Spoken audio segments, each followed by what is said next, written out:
एक बार लंबे स्वर से ओम का उच्चारण करेंगे। ओ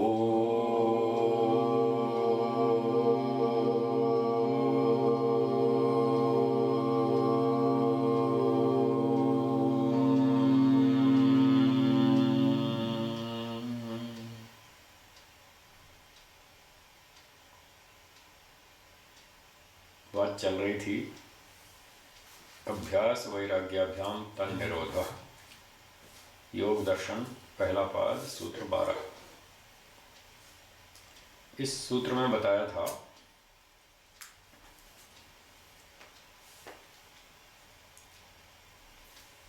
कि अभ्यास और वैराग्य इन दो उपायों से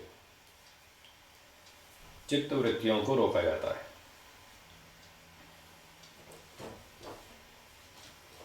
अब इनकी चर्चा करेंगे कि अभ्यास क्या है, कैसे करना चाहिए, वैराग्य क्या है, उसका स्वरूप बतलाएंगे।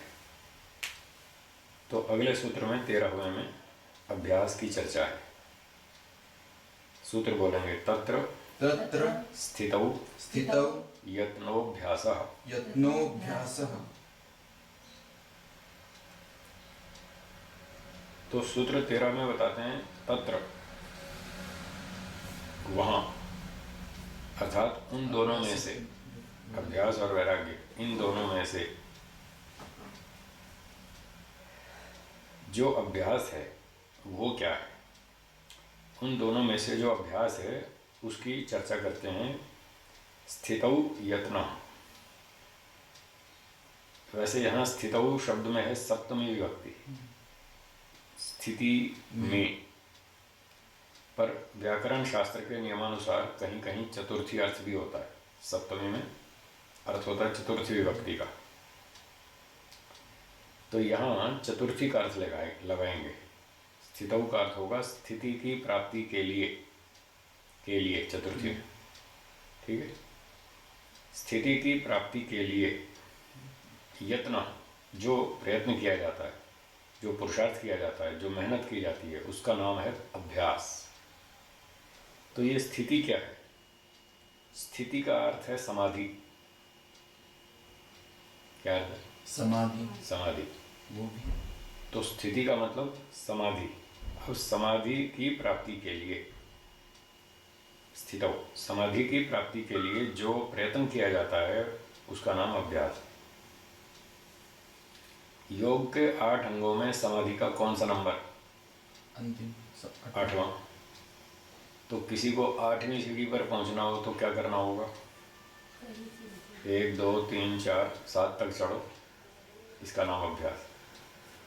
समाधि की प्राप्ति के लिए जो पहले अंग हैं 7, उनका बार बार अनुष्ठान करना, रोज यम नियम आसन प्राणायाम प्रत्याहार धारणा ध्यान का रोज प्रैक्टिस करना, प्रयत्न करना, इसका नाम अभ्यास है। तो ये अभ्यास करना है। तो हम अभ्यास की बात कर रहे थे, ठीक है।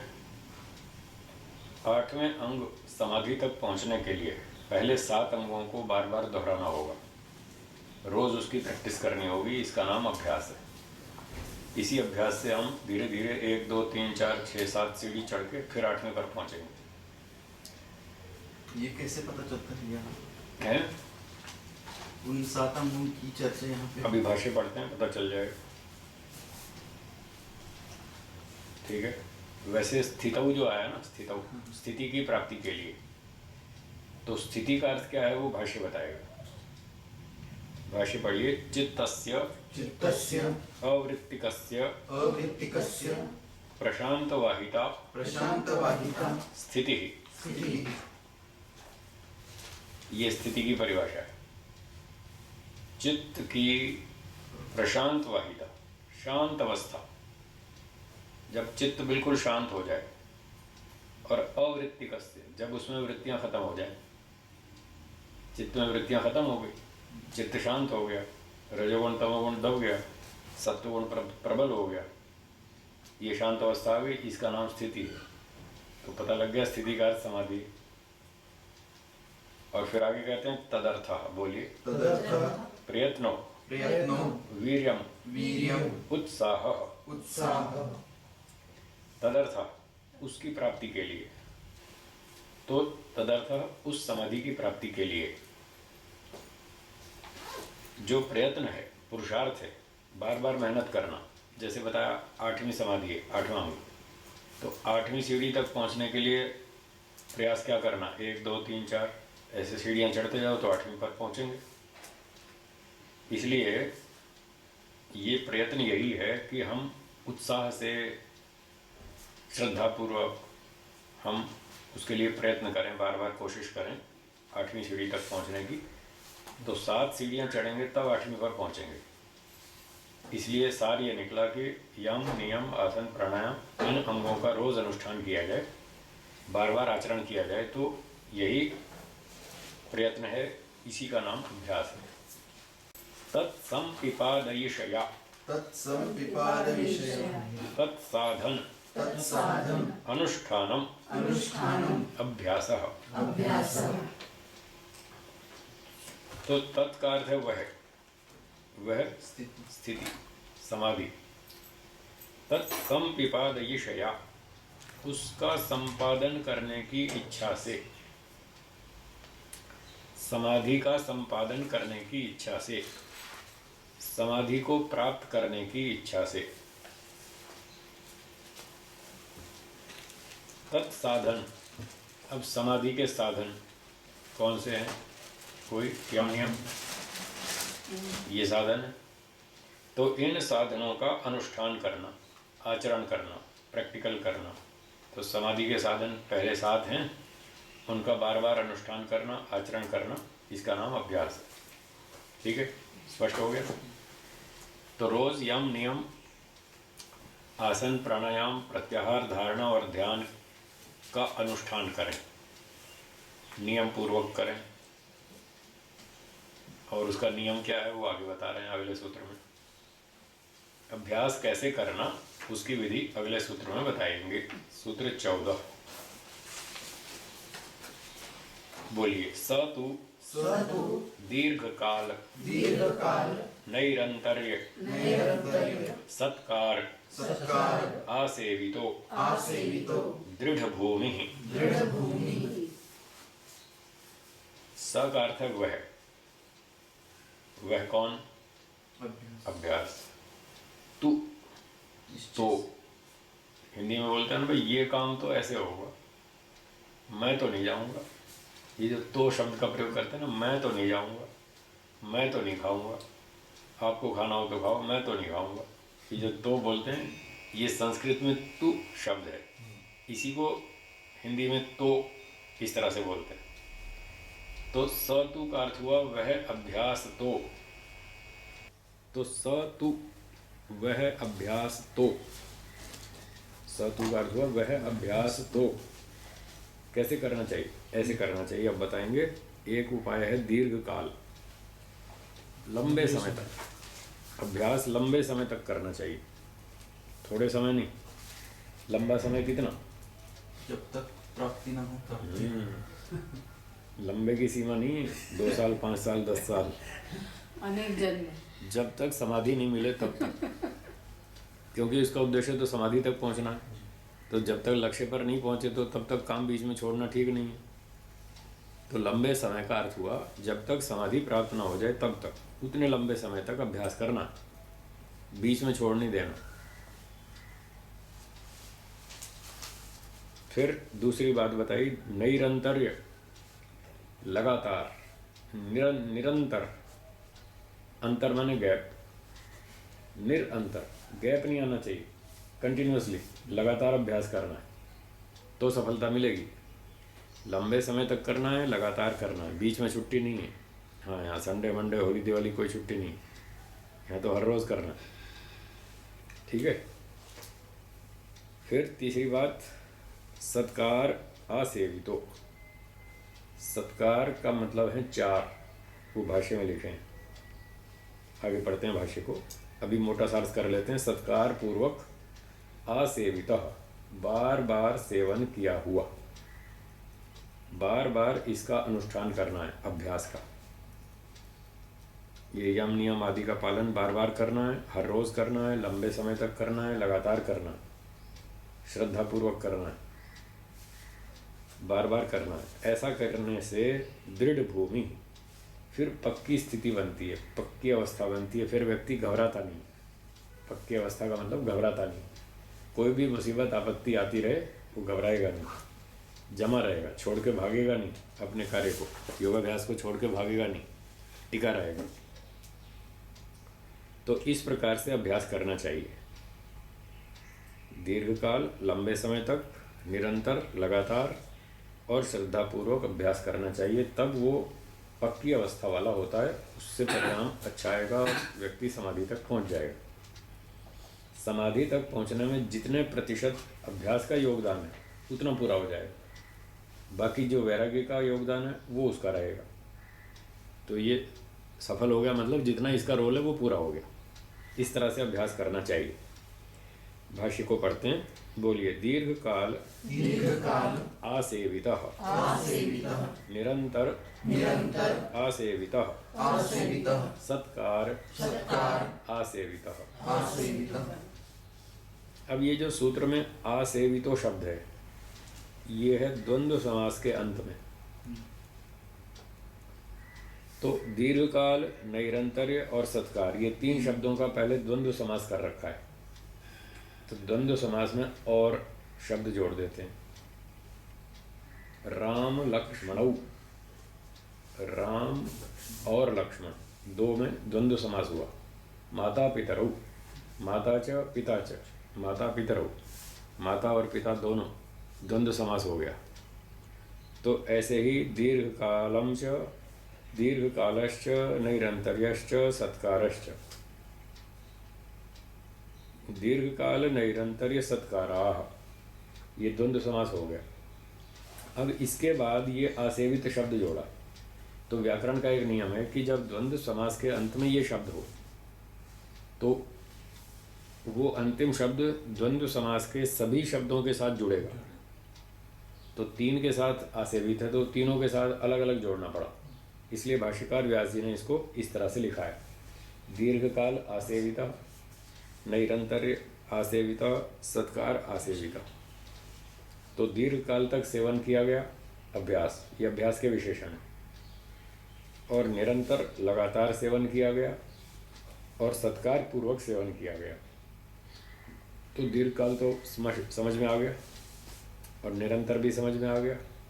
एक बच गया सत्कार, उसकी व्याख्या करते हैं आगे। बोलिए। तपसा ब्रह्मचर्येण विद्यया श्रद्धया च संपादितः सत्कारवान् दृढ़ भूमिर्भवति। तो यहाँ आप सत्कार के चार अर्थ कर दिए। सत्कार पूर्वक सेवन करना चाहिए, अर्थात तपसा, तपस्या पूर्वक सेवन करना चाहिए। अभ्यास करने में तप करना पड़ेगा। लोग तपस्या से घबराते हैं, इसलिए सफलता नहीं मिलती। थोड़ी तपस्या की और घबरा गए, सब बड़ा कठिन है, अपने बस का नहीं है, बस छोड़ दिया, भाग गए, तो सफलता नहीं मिलेगी। किसी को एमटेक करनी हो तो तपस्या करनी पड़ती है, एमबीए करना हो, सीए करना हो, ऊंची कठिन पढ़ाई हो तो उसके लिए लंबे समय तक मेहनत करनी पड़ती है, तब सफलता मिलती है। तो जैसे अन्य सांसारिक क्षेत्रों में मेहनत करनी पड़ती है, तपस्या करनी पड़ती है, खूब शक्ति लगानी पड़ती है, समय लगाना पड़ता है, ऐसे ही योगाभ्यास भी एक कठिन विषय है, एक कठिन कार्य है। इसमें भी बहुत तपस्या करनी पड़ेगी। तो तपस्या क्या? मान अपमान को सहन करना,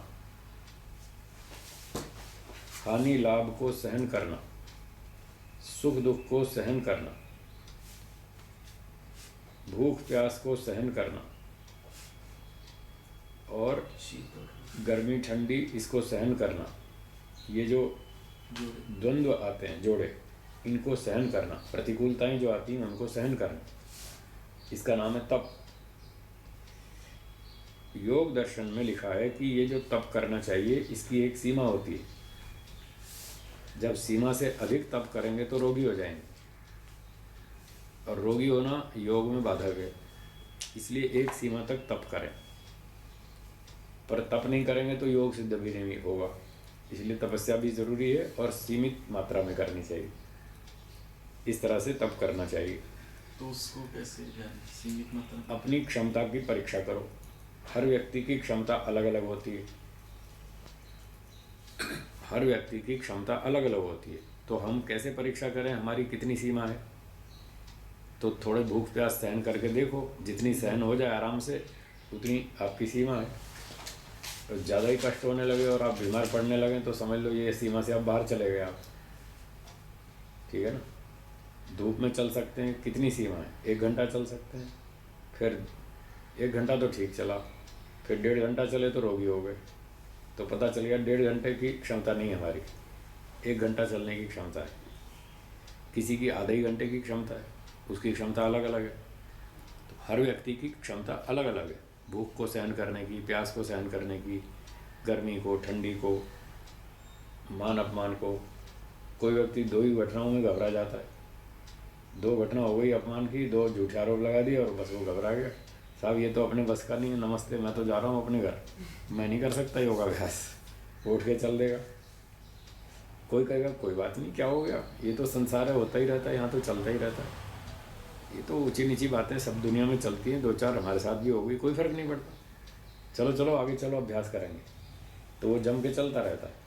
फिर वो 10-15 तक सहन कर लेगा, फिर उसकी भी सीमा आ जाएगी। किसी की सहन शक्ति ज़्यादा होगी, वो 50 भी सहन कर लेगा, कोई 80 भी सहन कर लेगा, बस फिर उसकी सीमा आ जाएगी। भाई अब ख़त्म, अब आगे नहीं सहन होता मुझसे, बहुत हो गया।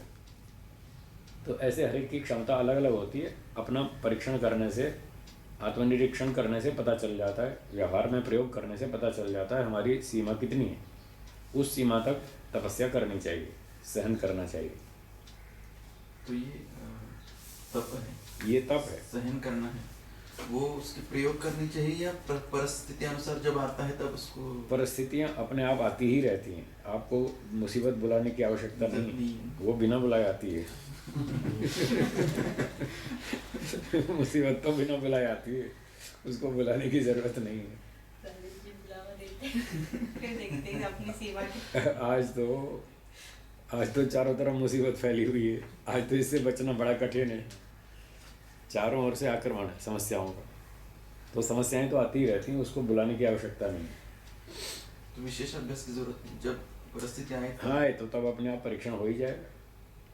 परिस्थितियाँ रोज़ ही आती रहती हैं, कहीं घर में आती हैं, कहीं ऑफिस में आती हैं, कभी ट्रेन में आती हैं, कभी बस में आती हैं, कभी रेलवे स्टेशन पर, कभी बस अड्डे पर, कभी ऑटो वाले से, कभी टैक्सी वाले से। रोज़ ही घटनाएं होती, वो तो होती ही रहती।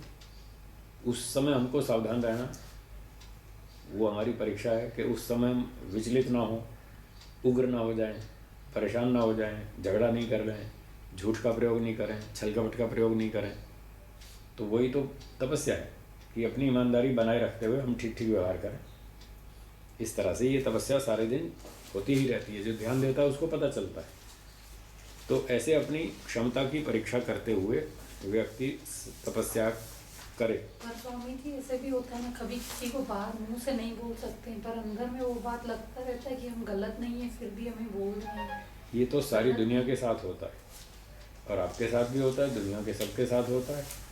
तो उस बात को अगर आप छुपाए रखेंगे, अपनी समस्या को बताएंगे नहीं, तो वो बढ़ती जाएगी और वो फिर आपके अंदर अशांति पैदा करेगी। बताने के बाद भी बढ़ जाएगी तो क्या करें? हाँ, अगर आप किसी को बताते हैं अपनी समस्या, उसको बताएं कि जो समाधान कर सकता हो।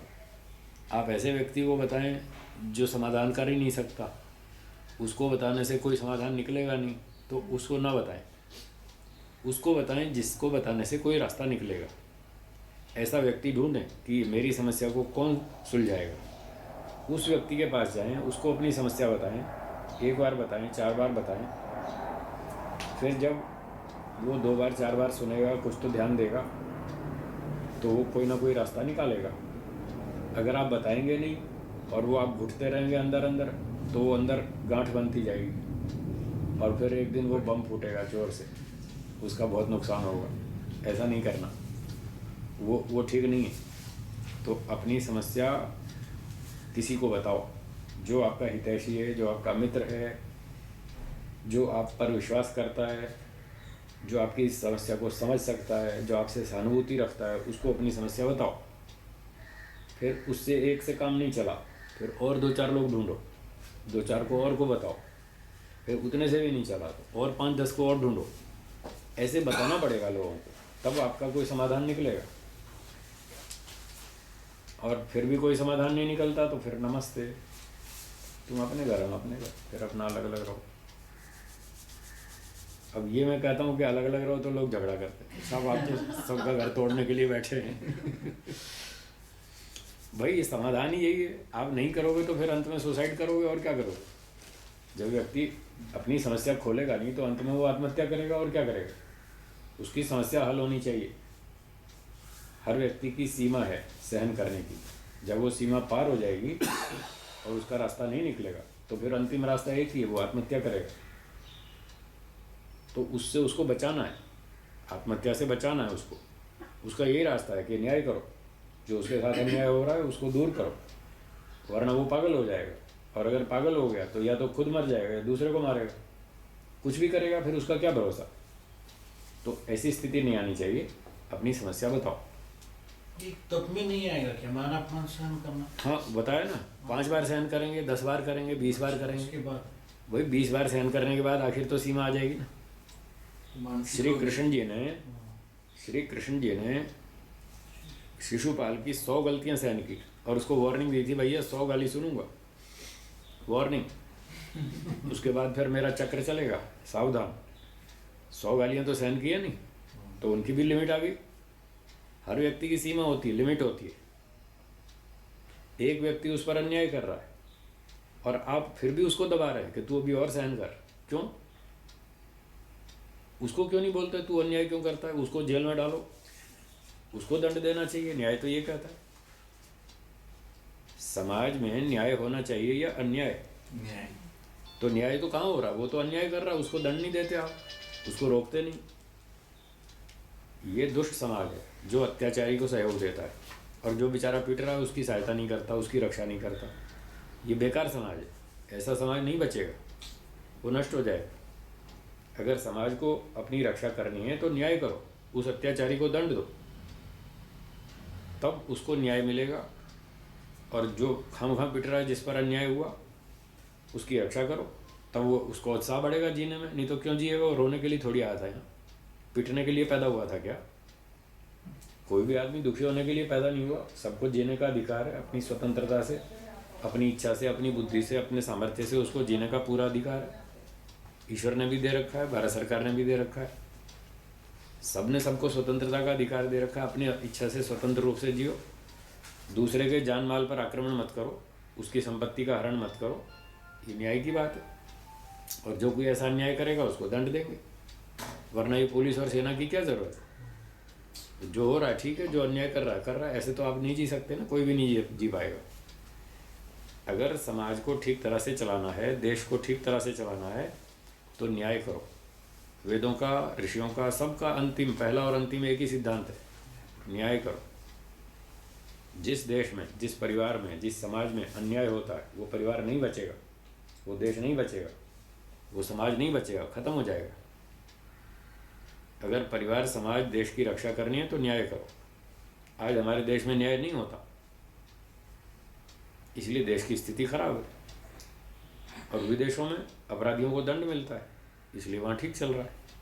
बहुत सारे अंशों में ठीक चल रहा है। जितना जितना वो अत्याचारी को दंड देते हैं, अन्यायकारी को दंड देते हैं, उतनी व्यवस्था ठीक है उनकी।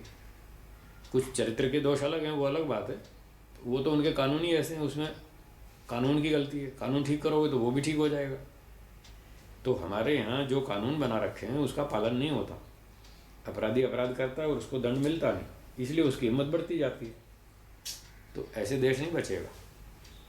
इसलिए सहन करना, इस बात ये लिखा है इस धर्म में, सहन करो, पर लोग इसका दुरुपयोग करते हैं, इस नियम का दुरुपयोग करते हैं। सहन करो क्यों करो? छोटी मोटी बातों को सहन किया जाता है, बड़ी गलतियों को सहन नहीं किया जाता।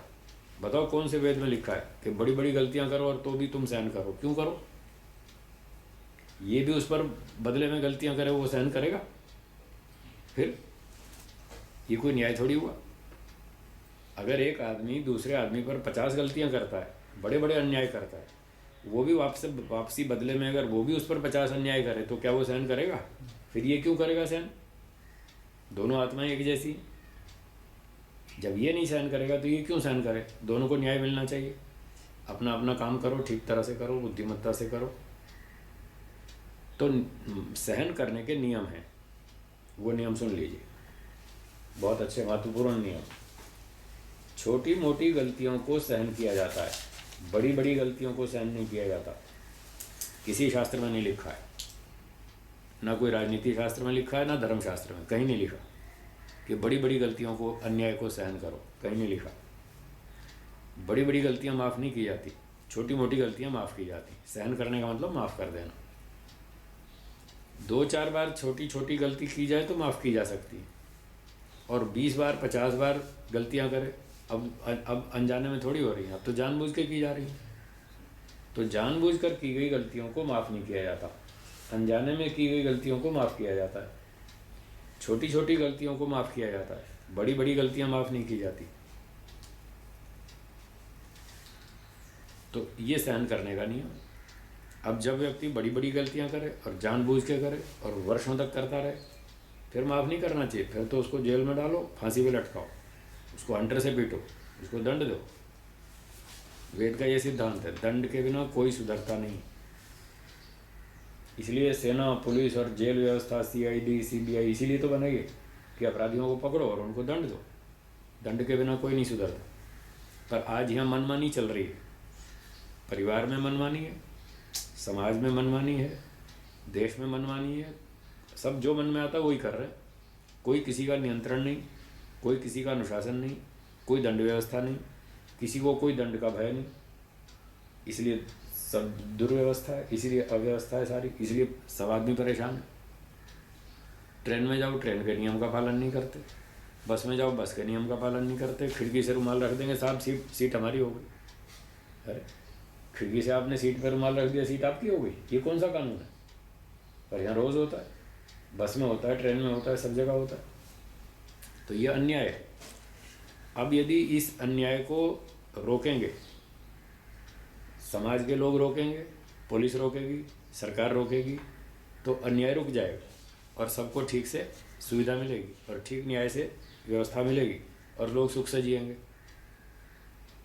और नहीं रोकेंगे तो रोज़ यही दुर्घटनाएं होंगी। आप अखबार में पढ़ लो, कोई दिन का अखबार उठा लो, कोई दिन का अखबार उठा लो, रोज़ ही घटनाएं लिखी, वारदात, और सीरियल भी आते हैं वारदात। क्या आता है? क्राइम पेट्रोल, ऐसे ऐसे आते हैं, कोई क्राइम पेट्रोल, कोई CID, कोई वारदात, कोई कैसे कैसे आते हैं। तो रोज़ घटनाएं हो ही रही। तो सहन करने का, तपस्या का यही मतलब है। छोटी मोटी गलतियां सहन कर लो, माफ़ कर दो। 2 बार, 4 बार, 5 बार, 10 बार माफ़ कर दो। हर एक की माफ़ करने की क्षमता अलग अलग है।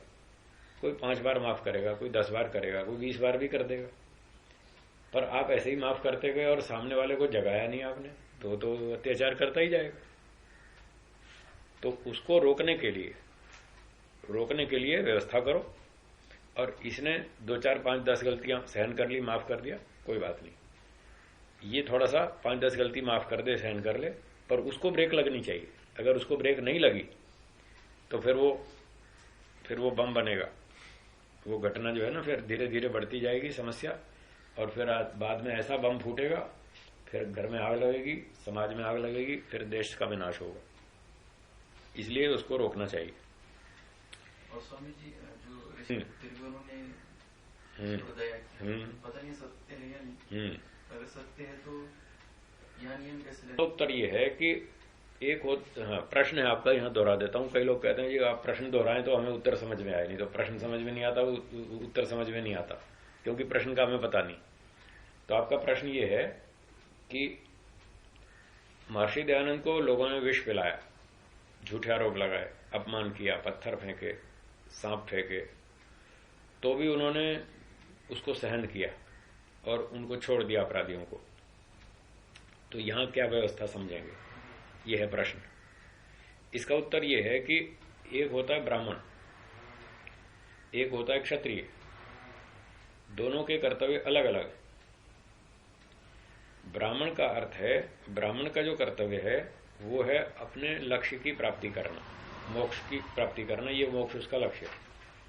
तो वो मोक्ष प्राप्ति के लिए उसको विधान किया है कि तुम पत्थर नहीं उठाना, तुम तलवार नहीं उठाना, तुम डंडा नहीं उठाना। कोई तुम पर अत्याचार करे तो अपनी रक्षा तो कर लेना, पर पत्थर उठा के उसका सर मत फोड़ना, मतलब उससे बदला मत लेना, उस पर कोर्ट केस मत करना। अगर यहां कोर्ट केस में उलझ गए तो आपका मोक्ष रुक जाएगा। तो ब्राह्मण को यह विधान किया कि तुम थोड़ा सहन कर लेना, अपनी रक्षा तो कर लेना। लोग स्वामी दयानंद को पकड़ के मंदिर में ले गए बलि चढ़ाने के लिए, फिर उन्होंने दीवार कूद के भाग गए, अपनी रक्षा तो कर ली, अपनी रक्षा की उन्होंने, पर उनसे बदला नहीं लिया। कितने लोगों ने पत्थर मारे, उनसे बदला नहीं लिया। कितने लोगों ने जहर पिलाया, उनसे बदला नहीं लिया, पर अपनी जान जरूर बचाई। अपनी जान बचाने का सबको अधिकार है। भारत सरकार ने भी दे रखा है, ईश्वर ने भी दे रखा है, स्वयं यजस्व स्वयं जुषस्व, अपना काम खुद करो, खुद मेहनत करो, अपनी रक्षा स्वयं करो। जो अपनी रक्षा स्वयं करेगा समाज उसकी रक्षा करेगा। जो आलसी होगा उसको समाज सहयोग नहीं देगा, ना ईश्वर सहयोग देगा ना समाज देगा। अगर आपको समाज का सहयोग चाहिए, ईश्वर का सहयोग चाहिए तो पुरुषार्थी बनो, आलसी मत बनो। कुर्वन्य वेह कर्माणि, पुरुषार्थ करो, कर्म करते हुए जीने की इच्छा करो। तो जो कर्म करता है, पुरुषार्थ करता है, समाज और ईश्वर दोनों उसकी सहायता करते हैं। तो अपनी रक्षा करने का अधिकार सबको है, सन्यासी को भी है, ब्राह्मण क्षत्रिय वैश्य शूद्र सबको है, क्योंकि ये जीवन हमको जीने के लिए मिला है, पिटने के लिए नहीं, दुखी होने के लिए नहीं, मरने के लिए नहीं मिला है। तो अपने जीवन की रक्षा के लिए पुरुषार्थ करना पड़ेगा। महर्षि दयानंद जी ने अपनी रक्षा के लिए पुरुषार्थ किया। ब्राह्मण थे, सन्यासी थे, वो उन्होंने किया, वो करना चाहिए था, पर उसको वापसी पत्थर नहीं मारा, उससे बदला नहीं लिया। राव कर्ण सिंह राजस्थान के राजा थे, उनसे कहा सुनी हो गई तो राजा ने तलवार खींच ली मारने के लिए। स्वामी दयानंद जी ने तलवार छीन ली और उसको तोड़ दिया। वो चाहते तो बदला ले सकते थे, उसको मार सकते थे, ताकत में भी ज्यादा थे और शस्त्र भी हाथ में था, कर सकते थे ना। फिर उन्होंने नहीं किया, उन्होंने तोड़ दिया तलवार को और कहा कि देखो राजन, तुम क्षत्रिय हो, मैं ब्राह्मण हूं, तुमने क्षत्रिय का धर्म छोड़ दिया और मैं अपना धर्म नहीं छोड़ूंगा। मैं चाहता तो तुम्हें दंड दे सकता था, मेरे पास शक्ति भी है और शस्त्र भी है, फिर भी मैं अपना धर्म नहीं छोड़ूंगा। इसलिए उन्होंने तलवार तोड़ दी और उनको माफ कर दिया। इस तरह से ब्राह्मण सन्यासी वो अन्यायकारी को माफ कर देगा, छोड़ देगा, बदला नहीं लेगा, झगड़ा नहीं करेगा, पर अपनी रक्षा जरूर करेगा। और जब उसका परीक्षण हो गया कि ये व्यक्ति दुष्ट है, ये खराब है, ये सुधरता नहीं है, उसका लंबा परीक्षण कर लिया, ये सुधरने वाला नहीं है, तो उससे वो आगे भविष्य में व्यवहार बंद कर देगा। इतना अधिकार उसको है। तो जिसने जहर पिलाया स्वामी दयानंद जी को, उससे उन्होंने बदला नहीं लिया, पर आगे व्यवहार छोड़ दिया, व्यवहार बंद कर दिया, उसको काट के अलग कर दिया, तुम अपना अलग, हम अपना अलग। थियोसॉफिकल सोसाइटी के साथ उन्होंने काम शुरू किया, फिर विचार भेद हो गया, उन्होंने अलग कर लिया काम, हम तुम्हारे साथ काम नहीं करेंगे।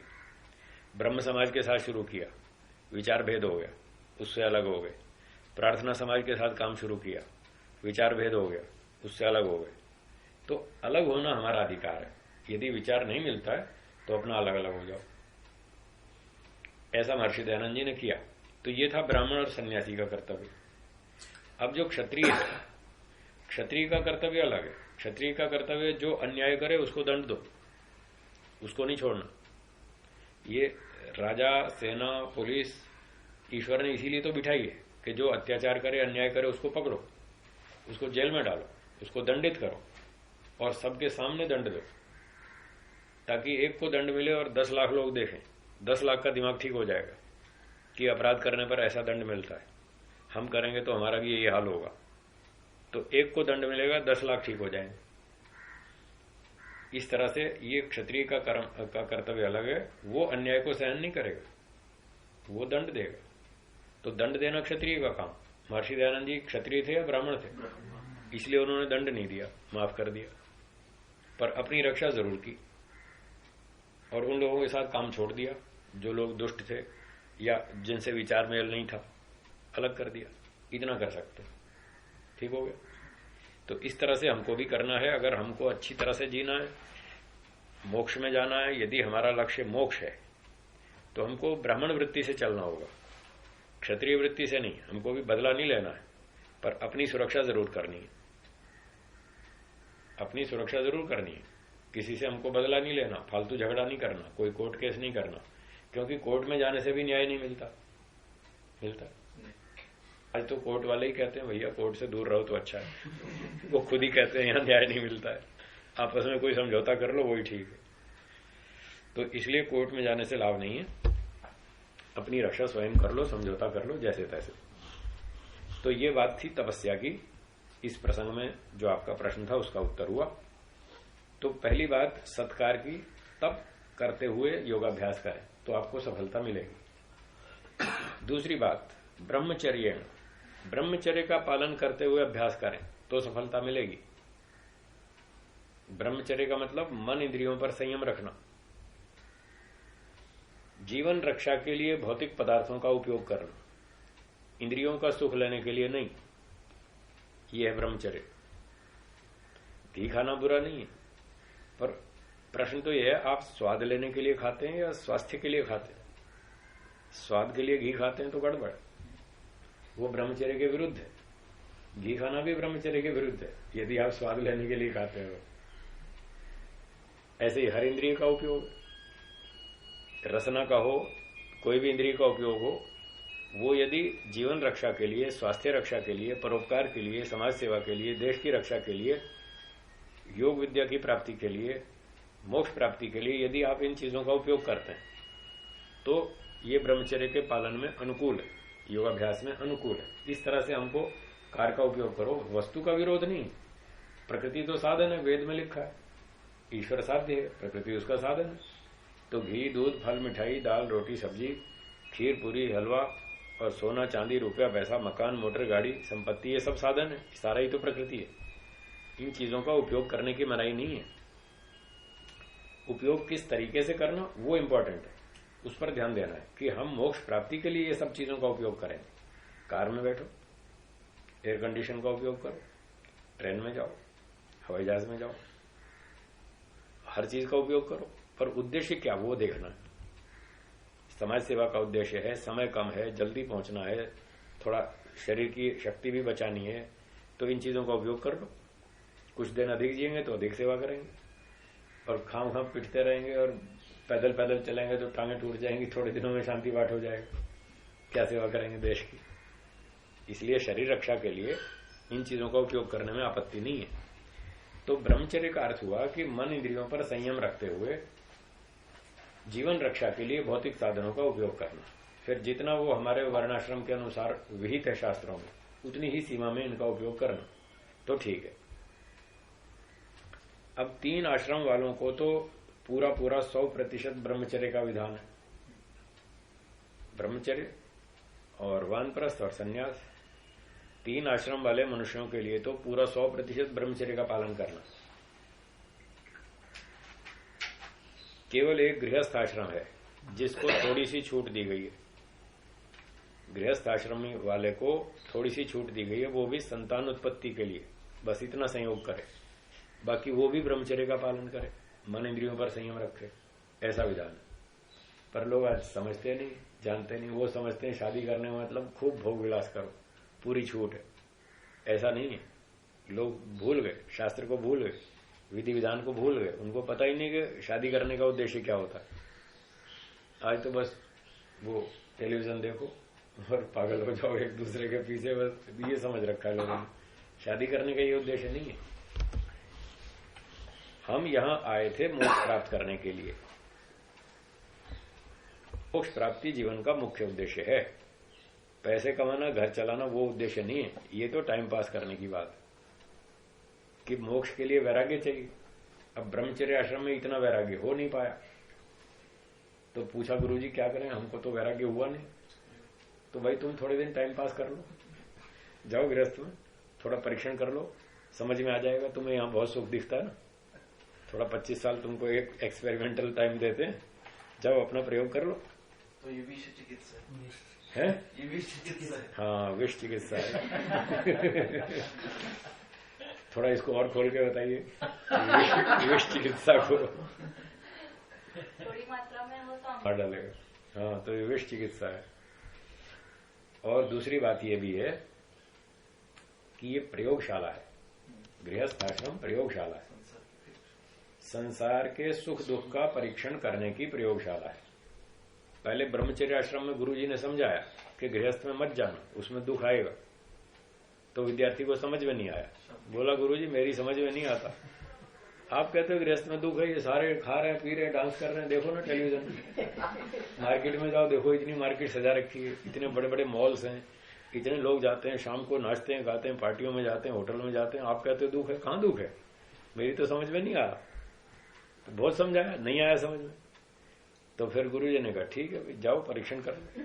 अब तुम मेरी बात नहीं सुनते, तुम्हें समझ में नहीं आती, तो फिर एक ही रास्ता है, जाओ विधिवत जाओ गृहस्थ में, शादी करो और फिर देखना वहां कितना सुख और कितना दुख थोड़े दिनों में समझ आ जाएगा। सब आटे दाल का भाव पता लग जाएगा जब गृहस्थ में जाएंगे। तो 2-4 साल में ही लोगों को समझ में आना शुरू हो जाता है। किसी को 2-4 साल में आता है, किसी को 10 साल में आता है, 25 में तो सबको आ जाता है। इसलिए 25 साल लास्ट लिमिट है। 25 साल अंतिम सीमा है। 25 साल में पूरा समझ में आ जाता है गृहस्थ में कितना सुख और कितना दुख। फिर 25 में जब पूरा समझ में आ गया तो गुरुजी ने पूछा क्या समझ में आया? बोला गुरुजी मैंने जितना सुख सोचा था शादी करने से पहले, सोचा था गृहस्थ में बहुत सुख मिलेगा, उतना तो नहीं मिला, और जितना दुख सोचा था उससे कई गुना अधिक भोगना पड़ा। अब मुझे समझ में आ गया, तो अब बताइए अब क्या करूं? तो बोले चलो वानप्रस्थ में, बस हो गया परीक्षण। इतना ही परीक्षण करने के लिए गृहस्थ में आए थे और वो परीक्षण हो गया, चलो बाहर। अब जीवन भर यहां गृहस्थ में नहीं रहना है, इसलिए तीसरा आश्रम बनाया, वानप्रस्थ में जाओ। फिर चौथा बनाया सन्यास में जाओ।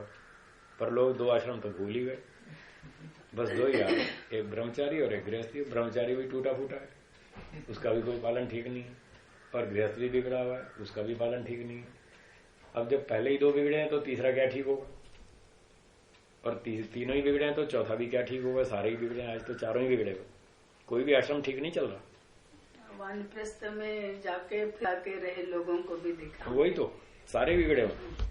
ना तो आज ब्रह्मचारी ठीक है, ना गृहस्थी ठीक है, ना वानप्रस्थी और ना सन्यासी, कोई भी ठीक नहीं, क्योंकि लोगों ने शास्त्र पढ़ना छोड़ दिया। उनको उनके कर्तव्य का ही पता नहीं कि ब्रह्मचारी का क्या कर्तव्य है, उसे क्या करना चाहिए, गृहस्थ के क्या नियम है, क्या करना चाहिए, पता ही नहीं। जब पता ही नहीं तो पालन क्या करेंगे? इसलिए आज तो चारों ही बिगड़े हुए। तो गृहस्थ की बात चल रही थी। ये गृहस्थ आश्रम संसार के सुख दुख का परीक्षण करने की प्रयोगशाला है, और इसके लिए 25 साल का समय दिया गया है। इतने समय में कर लो सारे परीक्षण, पता चल जाएगा। और जब समझ में आ जाए कि यहाँ सुख कम मिला और दुख अधिक मिला, फिर चलो अपने वानप्रस्थ में। इस काम के लिए है गृहस्थ। तो थोड़ी सी छूट दी गई परीक्षण के लिए, बाकी उसमें रहते हुए भी उसको ब्रह्मचर्य का पालन करना है, ऐसे अंधाधुंध छूट नहीं है भोग विलास की। तो गृहस्थी भी हो, उसको भी योगाभ्यास करना है, मन इंद्रियों पर संयम रखना है, अपने शरीर का स्वास्थ्य का ध्यान रखना है, स्वास्थ्य को बढ़िया बनाना है, बलवान बनाना है, शरीर को व्यायाम करना है, मन इंद्रियों पर कंट्रोल रखना है। इस तरह से गृहस्थ को भी काम करना है, तो फिर उसका जीवन कुछ अच्छा बनेगा और कुछ समझ में आएगा कि मनुष्य बनकर कैसे जीना चाहिए, तब समझ में आएगा। तो ये दूसरी बात हुई। ब्रह्मचर्य का पालन करते हुए व्यक्ति योगाभ्यास करे, यम नियम आसन प्राणायाम का अभ्यास करे, तो उसको सफलता मिलेगी। तीसरी बात है विद्या। विद्या पढ़ते हुए योगाभ्यास करना है। तो लोग क्या करते हैं, साहब हमें ये शास्त्र पढ़ने से क्या मतलब, हमें कोई पंडित थोड़ी बनना, हमको तो योग करना है, हमको तो समाधि लगानी है, हम ये शास्त्र क्यों पढ़े? तो उनकी मान्यता गलत है। योग दर्शन कहता है कि विद्या पढ़ोगे तो ही समझ में आएगा ईश्वर क्या है, आत्मा क्या है, कर्मफल क्या है, पुनर्जन्म क्या है, होगा कि नहीं होगा, ईश्वर न्यायकारी है या अन्यायकारी। जब विद्या नहीं पढ़ोगे तो क्या समझ में आएगा? ईश्वर कैसा है वो कैसे समझ में आएगा जब पढ़ोगे ही नहीं? तो जो कहता है मुझे थ्योरी तो पढ़नी नहीं, मुझे तो सिर्फ प्रैक्टिकल करना है, वो क्या प्रैक्टिकल करे जब थ्योरी का तो पता ही नहीं। पहले थ्योरी होती है, बाद में प्रैक्टिकल होता है। तो पहले थ्योरी भी तो पढ़ो। आज वेद पढ़ना छोड़ दिया लोगों ने, दर्शन उपनिषद पढ़ना छोड़ दिया, इसलिए लग गए मूर्तियों की पूजा में। उनको समझ ही नहीं आया ईश्वर कैसा है। तो जब तक शास्त्र को नहीं पढ़ेंगे ईश्वर ही समझ में नहीं आएगा कि ईश्वर कैसा है, उसकी उपासना कैसे करनी, उसकी विधि क्या है, उसमें क्या बाधक आते हैं, उन बाधकों को दूर कैसे किया जाए, वो सारी बातें शास्त्र पढ़ने से ही पता चलेंगी। इसलिए का विद्यापूर्वक अभ्यास करो, दर्शन पढ़ो, वेद पढ़ो, उपनिषद पढ़ो, संस्कृत भाषा पढ़ो। बस इतना मोटा मोटा कम से कम इतना तो पढ़ो। बाकी तो किताबें बहुत हैं, यहां से अमेरिका तक लाइन लग जाएगी, इतनी पुस्तकें। पुस्तकों की कमी नहीं है, सारी तो हम पढ़ नहीं सकते, मुख्य मुख्य पढ़ लो। तो इस प्रकार विद्यापूर्वक अभ्यास करेंगे तो हमें सफलता ठीक मिलेगी। चौथी बात है श्रद्धया, श्रद्धापूर्वक अभ्यास करना है। अब कई लोग बैठ तो जाते हैं ध्यान में, अब मन में श्रद्धा तो है नहीं, मन में कोई विश्वास तो है नहीं कि हाँ ईश्वर है और हमारी बात सुनेगा। लोग क्या समझते हैं, ईश्वर तो ऊपर रहता है। जब भी बात करते हैं भाई ऊपर वाले की मर्जी, ऐसे हाथ ऊंचा कर देते हैं जैसे भगवान ऊपर रहता है। यहां तो रहता ही नहीं। जब भगवान यहां रहता ही नहीं, आपके दिमाग में है ही नहीं, तो आपकी बात क्या सुनेगा वो? तो क्या श्रद्धा बनेगी और क्या विश्वास बनेगा? व्यक्ति ध्यान में बैठता है और उसके दिमाग में ये रहता है कि भगवान कहीं ऊपर है और मेरी आवाज तो वहां तक पहुंचेगी नहीं, तो वो क्या सुनेगा? मैं तो यहाँ बैठा, सातवें आसमान पर, कोई चौथे आसमान पर, और कोई कहीं और कोई कहीं मानते। आसमान एक ही है। कोई बैकुंठ में मानता है, कोई कैलाश पर्वत पे, कोई श्रीपुर में, कोई क्षीर सागर में। अब हम यहाँ बैठे हैं और वो क्षीर सागर बहुत दूर है, हमारी आवाज पहुंचेगी कैसे? तो जब पहुंचेगी नहीं तो फिर क्या करना, फिर क्या श्रद्धा बनेगी, क्या रुचि बनेगी? फिर भी वो लोग मुझे नास्तिक ना कहें, चलो इसलिए 10 मिनट तो बैठ जाऊं, लोगों को दिखाने के लिए कि लोग मुझे नास्तिक ना कहें, इसलिए मैं थोड़ा ध्यान में बैठता हूं, थोड़ा संध्या कर लेता हूं। तो आज जो लोगों की श्रद्धा है, जो संध्या होती है, वो सिर्फ इस बात के लिए है कि लोगों को थोड़ा विश्वास हो जाए कि मैं आस्तिक हूं, लोग मुझे नास्तिक ना समझे। बस लोगों के दिखावे के लिए लोग संध्या करते हैं या जो भी ध्यान करते हैं, ये सब दिखावा चल रहा है। श्रद्धा वद्धा कुछ नहीं है। ईश्वर है अभी ये दिमाग में उतरा ही नहीं। ईश्वर है, वो चेतन है, सर्वज्ञ है, सबको देखता है, सबके कर्मों का हिसाब रखता है, न्यायकारी है। इतनी बात दिमाग में है ही नहीं। अगर इतनी आ जाए तो देखो फटाफट आदमी सुधर जाए, एक भी झूठ नहीं बोले, जरा भी छल कपट नहीं करे, पूरी सावधानी से व्यवहार करेगा, कहीं भी गड़बड़ नहीं करेगा, क्योंकि उसको दिख रहा है ईश्वर न्यायकारी है। कुत्ता बना देगा, सांप बना देगा, गधा बना देगा, बकरी बना देगा, भेड़ बना देगा, बैल बना देगा, हाथी बना देगा, उसको समझ में आ रहा है। कैसे करेगा गलती? करेगा ही नहीं। पर इतनी श्रद्धा नहीं है, ईश्वर के अस्तित्व में विश्वास नहीं है, इसलिए व्यक्ति झूठ बोलता है, चोरी करता है, छल कपट करता है। दंड व्यवस्था उसके दिमाग में बिल्कुल नहीं। न माता पिता के दंड का भय है आज लोगों के दिमाग में, न समाज के दंड का भय है, न पंचायत का दंड का भय है, न सरकार के दंड का भय है, न ईश्वर के दंड का भय है। कोई दंड का भय नहीं। इसलिए आज व्यक्ति बेलगाम चल रहा है, जो मन में आए सो ही करता जा रहा है, कोई टोकता नहीं, कोई रोकता नहीं। तो ऐसे तो बात नहीं बनेगी। ईश्वर है, निश्चित रूप से है, और वो ऊपर नहीं, हमारे अंदर है, हमारे अंदर बैठा है, बाहर भी है, अंदर भी है, ऊपर भी है, नीचे भी है, आगे भी है, पीछे भी है, दाएं भी है, बाएं भी है, सर्वव्यापक है। इस बात को हमें अपने मन बुद्धि में बिठाना पड़ेगा। शब्दों से तो लोग कह देते हैं, क्यों जी भगवान एक है या अनेक? एक। वो एक जगह रहता है या सब जगह? बस शब्दों से तो कह देंगे सब जगह। फिर ऑफिस में रिश्वत काहे को ली तुमने? वहां नहीं था क्या ईश्वर? माफ कर तब नहीं देखता था क्या? तब लोग कहेंगे साहब माफ कर दे। जब आपको माफ कर देगा तो दूसरे को भी कर देगा। या मैं कर रहा हूँ, अच्छा मैं करूंगा तो मुझे भी माफ करेगा, फिर मैं चोरी क्यों ना करूं? जब भगवान माफी करता है तो सबको ही माफ करेगा, फिर मुझे भी कर देगा, तो मैं भी चोरी करूंगा, आपको देख के मैं भी तो बिगड़ूंगा। पर लोग इस बात को गंभीरता से नहीं सोचते। केवल शाब्दिक ज्ञान है कि ईश्वर सब जगह रहता है, उसको दिमाग में बिठाना है। हजारों बार आपको दोहराना पड़ेगा, तब दिमाग में बैठेगा कि ईश्वर है। मुझे तो 5-10 लोग भी नहीं दिख रहे जो इस बात को स्वीकार करते हो ईश्वर है। ये सिर्फ शाब्दिक ज्ञान है। आज 5-10 लोग भी मिलने कठिन है जो मेरी जानकारी में, मेरे पीछे होंगे मैं नहीं जानता, उनकी बात नहीं कर रहा मैं।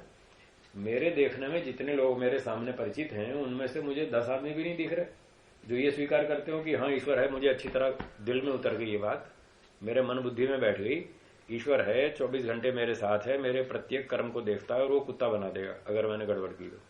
मुझे तो 10 आदमी नहीं दिख रहे आज, पूरे देश में घूमता हूं मैं। इसलिए ये बात दिमाग में उतारना बहुत कठिन है। हाँ, मेरे दिमाग में जरूर उतरी है। क्यों? मैंने इस पर 30-35 साल मेहनत की, 30-35 साल तक खूब जम के मेहनत की और मैं 24 घंटे सावधान रहता हूं। मेरी समझ में आई ये बात कि ईश्वर है और वो 24 घंटे मेरे साथ है।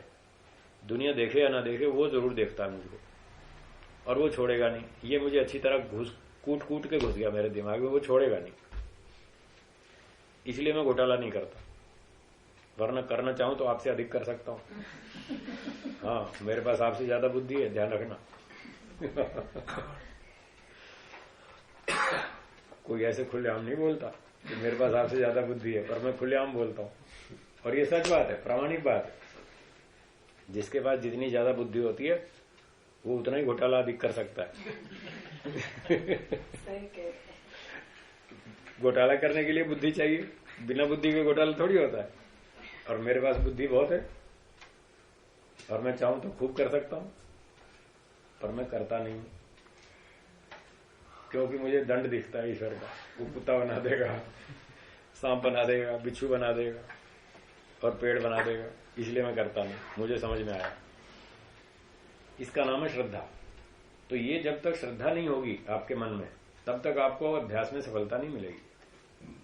तो मन के अंदर श्रद्धा उत्पन्न करें, ईश्वर है। हजारों बार नहीं, लाखों बार भी आपको दोहराना पड़ सकता है इस बात को कि ईश्वर है, 24 घंटे हमारे साथ है, हमको देखता है, वो न्यायकारी है, छोड़ेगा नहीं।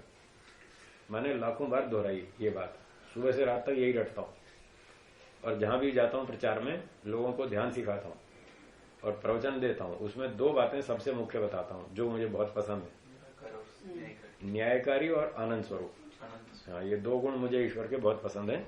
इन 2 पर मैंने बहुत मेहनत की, खूब वर्षों तक सोचा, बार बार सोचा, रोज सोचता हूं, दिन भर सोचता हूं कि ईश्वर न्यायकारी है, वो छोड़ेगा नहीं। इसलिए मैं बच पाया। तो हर एक को ऐसा ही करना पड़ेगा, तो ही वो गलती करने से बचेगा, अपराध से बचेगा, अन्याय से बचेगा, नहीं तो नहीं बच सकता। दंड के बिना कोई सुधरता नहीं, इसलिए दंड याद रखो तो हम ठीक चल पाएंगे। तो ये श्रद्धा की बात है, इसका नाम है श्रद्धा। जब आपके मन में ये विश्वास है कि हाँ ईश्वर देखता है, तब आप श्रद्धा पूर्वक प्रार्थना करेंगे तो आपकी सुनेगा और आपकी बुद्धि को बढ़ाएगा। वो अंदर से चुपचाप ऐसे बढ़ा देगा, आपको पता भी नहीं चलेगा। एक दिन हमारे गुरुजी से किसी ने पूछा कि गुरुजी ईश्वर हमारी बुद्धि बढ़ाता है? बोले हाँ। अच्छा, वो आनंद भी देता है? कि हाँ हाँ बिल्कुल देता है। कैसे देता है, हमको समझाइए। तो गुरुजी ने बहुत अच्छा दृष्टांत दिया। उन्होंने कहा जैसे कोई व्यक्ति रोगी हो जाता है और उसको हॉस्पिटल में ले जाते हैं और फिर डॉक्टर साहब देखते हैं इसको तो ग्लूकोज चढ़ाना पड़ेगा, थोड़ा रोगी ऐसा है, इसको ग्लूकोज चढ़ाना पड़ेगा, तो उसको लिटा देते हैं और यहां पर एक सुई लगा देते हैं ग्लूकोज की बोतल से, उसमें ग्लूकोज चढ़ता रहता है। जब चढ़ता रहता है तो पता चलता है? पता नहीं चलता, पर वो जा तो रहा है अंदर और पता ही नहीं चलता कैसे कैसे जा रहा है, कितनी कितनी बूंद जा रही है। वहां से एक एक बूंद टप टप एक एक बूंद गिरती है, वहां से तो दिखती है पर वो चढ़ते हुए महसूस नहीं होता, पर वो पूरी बोतल 2-3 घंटे में चढ़ जाती। तो गुरुजी ने कहा जैसे ग्लूकोज की बोतल से ग्लूकोज चढ़ जाता और हमें पता नहीं चलता, ऐसे ईश्वर बुद्धि बढ़ा देता, हमें पता भी नहीं चलता। ऐसे ही अंदर से चुपचाप आनंद दे देता, हमें पता ही नहीं चलता, पर वो देता जरूर है, इसमें पक्की गारंटी है, क्योंकि वो न्यायकारी। ईश्वर कहता है अच्छा काम करो, इनाम दूंगा गारंटी से, तुम्हारा माल खा नहीं जाऊंगा। लोग तो खा जाते हैं, बेईमानी करते हैं, ईश्वर बेईमान नहीं है, पूरा ईमानदार है। तो इस प्रकार से जो व्यक्ति श्रद्धापूर्वक अभ्यास करता है तो ईश्वर उसकी बुद्धि को बढ़ाता है, उसकी सहन शक्ति को बढ़ाता है, उसके ज्ञान को बढ़ाता है, उसका आनंद बढ़ाता है। ऐसे बहुत सारे गुण उसको चुपचाप दे देता है। तो फिर उसके जीवन में लंबे समय के बाद दिखता है, उसको स्वयं को भी दिखता है और दूसरों को भी दिखता है कि हाँ इसके जीवन में कुछ फर्क आया, 5 साल के अंदर अंदर बहुत फर्क आ गया, अब ये ईमानदारी इसके जीवन में बढ़ गई, इसके जीवन में सहन शक्ति बढ़ी है, इसके जीवन में न्याय बढ़ा है, सच्चाई बढ़ी है, ईमानदारी बढ़ी है, ये खुश रहता है, मस्त रहता है, प्रसन्न रहता है, किसी को परेशान नहीं करता है, अपना ढंग से चलता है। तो ये बात दूसरे लोग भी उसके जीवन में देखते हैं। तो यदि हम ईश्वर की उपासना कर रहे हैं और ईश्वर के गुण हमारे जीवन में नहीं आ रहे, तो समझ लो हम नाटक कर रहे हैं, हमने उपासना नहीं की। कोई व्यक्ति अग्नि के पास बैठे और उसको गर्मी ना मिले, कैसे हो सकता है? अगर वो ठीक तरह से अग्नि के पास बैठेगा तो गर्मी मिलना निश्चित है। और वो कहता है साहब मैं आग के पास बैठा हूं फिर भी मुझे ठंड लग रही है, इसका अर्थ है वो आग के पास नहीं बैठा है, वो नकली बल्ब वाली लाइट के पास बैठा है, जिसमें अग्नि का भ्रांति है, आभास है। आजकल ऐसे वो नकली बल्ब जलाते हैं, मंदिर में भी वो बल्ब सा जला देते हैं, दीपक नहीं जलाते, इलेक्ट्रिक बल्ब जला देते तो वो इलेक्ट्रिक बल्ब के पास बैठेगा तो फिर थोड़ी गर्मी मिलेगी। असली अग्नि के पास बैठो, गर्मी मिलेगी। इस प्रकार से जो व्यक्ति वास्तव में ईश्वर की उपासना करेगा, उसके जीवन में ईश्वर के गुण दिखाई देंगे, उसके जीवन में ये अंतर दिखाई देगा। न्याय, दया, प्रेम, सहानुभूति, सरलता, सच्चाई, ईमानदारी, सहन शक्ति, आनंद, ज्ञान, बल, ये सब दिखेगा। इससे हम अपना भी परीक्षण कर सकते हैं और दूसरे का भी, कि हम कितनी उपासना कर रहे हैं, 5 साल में हमारे जीवन में क्या अंतर आया। अगर कोई अंतर नहीं आया तो हम भी नाटक कर रहे हैं, कोई हमने उपासना नहीं की, कोई हमारे मन में श्रद्धा नहीं, कोई विश्वास नहीं, बस केवल दिखावा ही चल रहा है।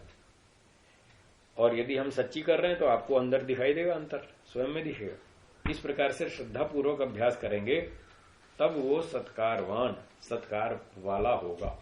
और जब ये सत्कार वाला अभ्यास होगा तब दृढ़ भूमिर भवति, तब मजबूत अवस्था बनेगी, तब आप घबराएंगे नहीं। हाँ बोलिए। ये जो अनुभूति किस विधि से दे रहा है, उसको कुछ कुछ पकड़ में आएगा। पूरा हाँ, जैसे जैसे योग्यता बढ़ेगी उसको धीरे धीरे पकड़ में आएगा कि हाँ मुझे ईश्वर ज्ञान दे रहा है। वो देखेगा कि मैंने एक निर्णय लिया, तो ऐसा लगेगा भाई मेरी जितनी वास्तविक योग्यता है, मेरी अपनी, अब तक मुझे अनुभव है ना मेरी बुद्धि कितनी है, मेरी बुद्धि की कितनी क्षमता है, उसको पता है। और अब एक अचानक ऐसा बढ़िया निर्णय हो गया, उसको ऐसा लगेगा ये मेरी बुद्धि से नहीं हुआ, मेरी इतनी बुद्धि नहीं थी इतना बढ़िया निर्णय करने की, और ये आज मेरे जीवन में मुझसे तो मेरी बुद्धि से कुछ अधिक ही बढ़िया निर्णय हो गया। तो वहां उसको पकड़ में आएगा कि ये वास्तव में ईश्वर की सहायता से हुआ है, उसको समझ में आएगा। तो ऐसे धीरे धीरे उसकी क्षमता, योग्यता बढ़ती जाएगी, वो उतना उतना अधिक समझ पाएगा कि हाँ वास्तव में ईश्वर की सहायता मुझे मिल रही है, बढ़िया सहायता मिल रही है, उसको स्पष्ट रूप से समझ में आएगा। पर आम आदमी की इतनी योग्यता नहीं होती, वो नहीं पकड़ पाएगा। ईश्वर सहायता उसकी भी करता है, आम आदमी की भी करता है यथा योग्य, पर वो पहचान नहीं पाता।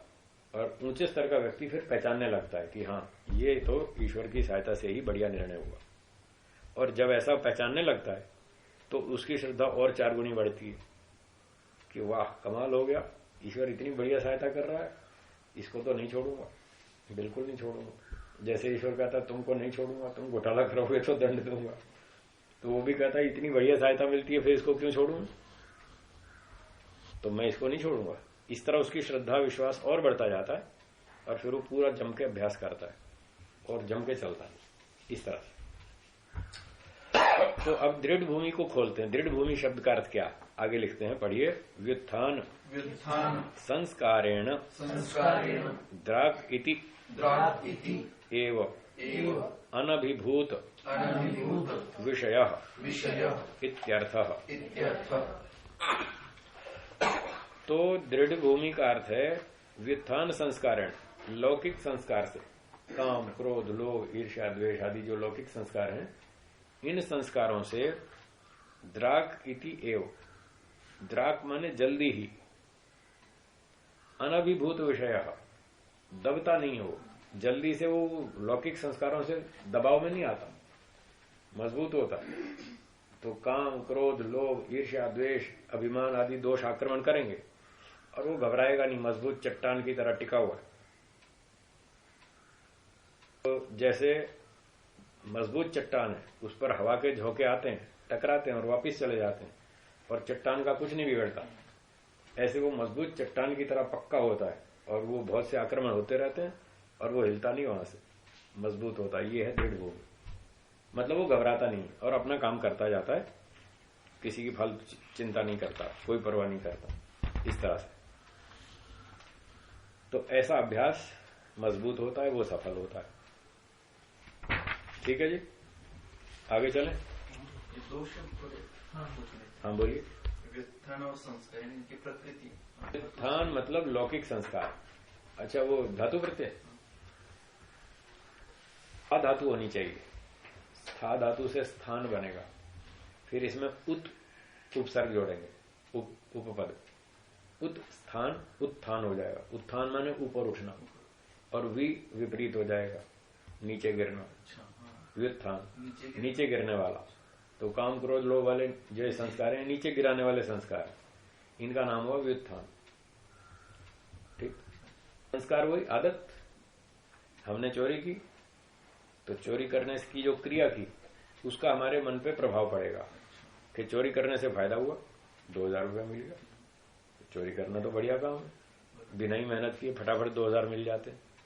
तो ये जो हमारे मन पे प्रभाव पड़ा कि चोरी करना फायदे वाला है, इसका नाम है संस्कार। संस्कार में जो अच्छे प्रकार से करवावे, हाँ, जो क्रिया करने में हमको प्रेरित करता है, हाँ, उसका नाम है संस्कार। ये अच्छा भी हो सकता है, खराब भी हो सकता है, दोनों तरह का हो सकता है। तो चोरी करने का संस्कार खराब है, यज्ञ करने का संस्कार अच्छा है। आपने यज्ञ किया, आपको अच्छा लगा, आनंद आया, तो इसका भी मन पे प्रभाव पड़ेगा कि यज्ञ करना बहुत अच्छा है, खूब बढ़िया सुगंध आती है, स्वास्थ्य अच्छा बनता है, जलवायु की शुद्धि होती है, आनंद आता है, मन प्रसन्न होता है और स्वास्थ्य बढ़ता है, और पड़ोसी लोग भी, उनको भी अच्छा लगता है, वो भी प्रशंसा करते हैं कि भाई कोई अच्छा आदमी अच्छी चीज फैला रहा है, वन सुगंधी कर रहा है, बढ़िया मानते हैं वो भी। तो इसका हमारे ऊपर मन पे प्रभाव पड़ता है, इसको भी संस्कार कहेंगे। अच्छा कर्म करेंगे तो अच्छा संस्कार बनेगा, बुरा करेंगे तो बुरा संस्कार बनेगा। तो संस्कार शब्द का अर्थ हुआ उस क्रिया का प्रभाव, जो हमारे मन पर उसका प्रभाव पड़ा, उस प्रभाव का नाम है संस्कार। यदि क्रिया अच्छी है तो अच्छा प्रभाव पड़ेगा, बुरी क्रिया की तो बुरा प्रभाव पड़ेगा। वो जो भी प्रभाव होगा उसका नाम है संस्कार। और ये संस्कार दोबारा हमें उसी क्रिया को, उसी कर्म को करने के लिए प्रेरित करेगा। ये संस्कार का रोल है। जैसे कल पाठ में पढ़ा था, वृत्तियों से संस्कार बनते हैं, संस्कारों से वृत्तियां, इस तरह से। ठीक है, आगे चलें। तो जो ज्ञान और संस्कार होता है वो प्रेरित करने वाला होता है। हाँ, तो ज्ञान में शायद ज्ञान तो हमें जो अनुभूति हो रही है, जो जानकारी मिल रही है, इंफॉर्मेशन मिल रही है, हाँ, प्रत्यक्ष मतलब वर्तमान काल में। जैसे हमने पुस्तक को देखा तो इंद्रियार सन्निकर्षोत्पन्नम ज्ञान, इंद्रिय और अर्थ के सन्निकर्ष से जो ज्ञान उत्पन्न हुआ, जो जानकारी हुई, ये तो हुआ ज्ञान, इंफॉर्मेशन। अब जब तक सन्निकर्ष रहेगा तब तक ज्ञान रहेगा, और जैसे ही आंख बंद कर ली ज्ञान खत्म हो गया। तो ज्ञान तो खत्म हो गया लेकिन संस्कार बच गया। तो जो बच गया उसका नाम संस्कार है, जो खत्म हो गया उसका नाम ज्ञान है। इसलिए ज्ञान क्षणिक है। तो जो हम बोलते हैं कि मेरा ज्ञान, हाँ, वो मेरे पास पर्याप्त ज्ञान है, तो वो कौन सा ज्ञान है?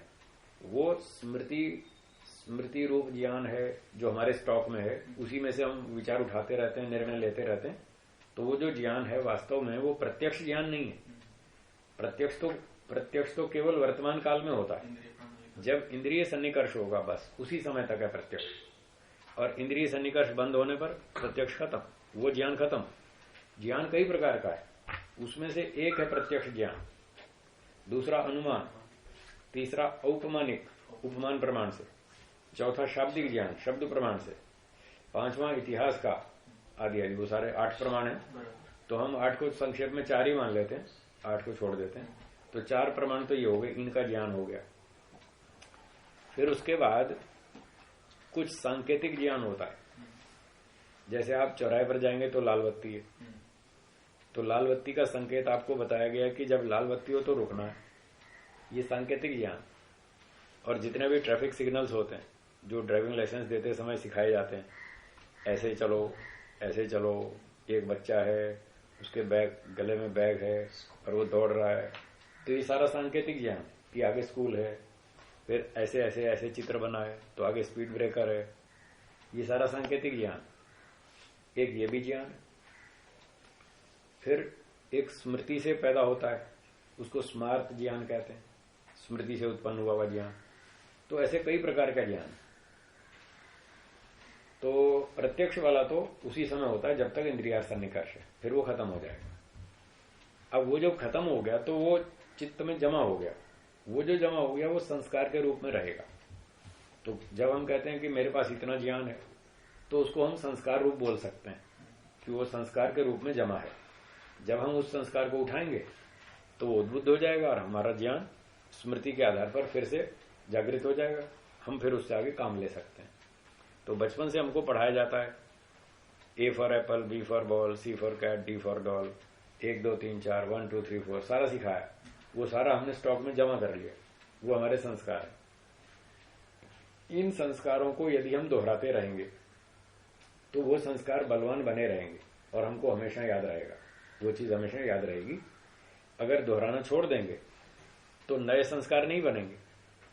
जब नए संस्कार नहीं बनेंगे तो वो हम भूल जाएंगे, पुराने संस्कार दब जाएंगे और उनको दोहराकर नया हमने बनाया नहीं संस्कार, वो चीज फिर भूल जाएगी, खत्म हो जाएगी। जैसे दूसरी, तीसरी, चौथी कक्षा में जो आपने सिलेबस पढ़ा था, वो आप भूल गए क्योंकि उसको दोहराया नहीं, उसके संस्कार दब गए, खत्म हो गए, बैटरी पूरी हो गई लगता है। हाँ जी, मतलब ये दृढ़ भूमि बनती है तो हम ऐसा कह सकते हैं कि ये जो चार हमने बताए हाँ, तो यानी हम ऐसा कह सकते हैं कि गुणाधिकार हाँ कम हो जाएगा। गुणों का जो अधिकार है, भोगों में प्रवृत्ति है, जो प्रेशर है, वो कम होता जाएगा और हमारी स्थिति मजबूत बनती जाएगी। और इन चीजों का, ऐसे जो घटनाएं होती रहती हैं, उनका प्रभाव हम पर बहुत कम पड़ेगा। जितनी हमारी स्थिति मजबूत होगी उतना ही इन चीजों का असर कम होगा, और जितनी हमारी स्थिति कमजोर होगी उतना ही हम छोटी छोटी बात में दुखी हो जाएंगे, घबरा जाएंगे। देखो साहब वो ऐसा बोलता है, वो मुझ पर आरोप लगाता है, अरे वो तो भगवान को भी नहीं छोड़ता, तुम्हें क्या छोड़ेगा। स्वामी जी, स्थिति कमजोर होने में शरीर का भी कुछ हिस्सा रहता है, उसका भी भाग है। शरीर स्वास्थ्य ठीक नहीं रहा हाँ, तो मानसिक स्थिति बिगड़ जाएगी। शरीर का भी सहयोग चाहिए, शारीरिक शक्ति भी चाहिए, तब मन ठीक रहेगा। शरीर रोगी है तो मन भी कमजोर पड़ जाएगा, और शरीर स्वस्थ है तो मन की शक्ति भी, उत्साह अधिक होगा, बढ़िया होगा, तो वो घबराएगा नहीं, छोटी छोटी बातों में मजबूत टिका रहेगा। इस तरह से बोलिए। ये संस्कार क्या है? गुण है, द्रव्य? संस्कार एक गुण है, हाँ, द्रव्य नहीं है। संस्कार गुण है, और ये चित्त में भी रहता है, आत्मा में भी रहता है, दोनों में रहता है। सेम रहने का स्वरूप अलग अलग है। चित्त तो एक भौतिक वस्तु है, जैसे ये कागज है, ये एक भौतिक पदार्थ है। ये पहले प्लेन था कागज, फिर हमने इस पर प्रिंट कर दिया, अक्षर छापा लगा के प्रिंट कर दिया। तो जैसे कागज एक सरफेस है, उस पर कुछ अक्षर प्रिंट कर दिए, तो चित्त इस सरफेस की तरह से है और संस्कार इस अक्षर की तरह से। जैसे कागज पे अक्षर छपते हैं, ऐसे ही चित्त के ऊपर संस्कार पड़ते हैं, वो अक्षर के रूप में होते हैं, सिंबल्स होते हैं, कुछ ऐसे संकेत मात्र।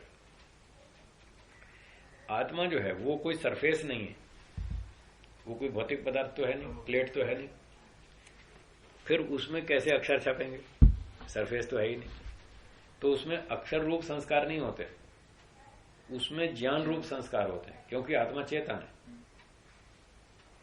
जैसे आपकी कंप्यूटर लैंग्वेज होती है, अब यहां तो आप लिखते हैं ABCD, पर हार्ड डिस्क में तो 010101 वो स्टोर होता है।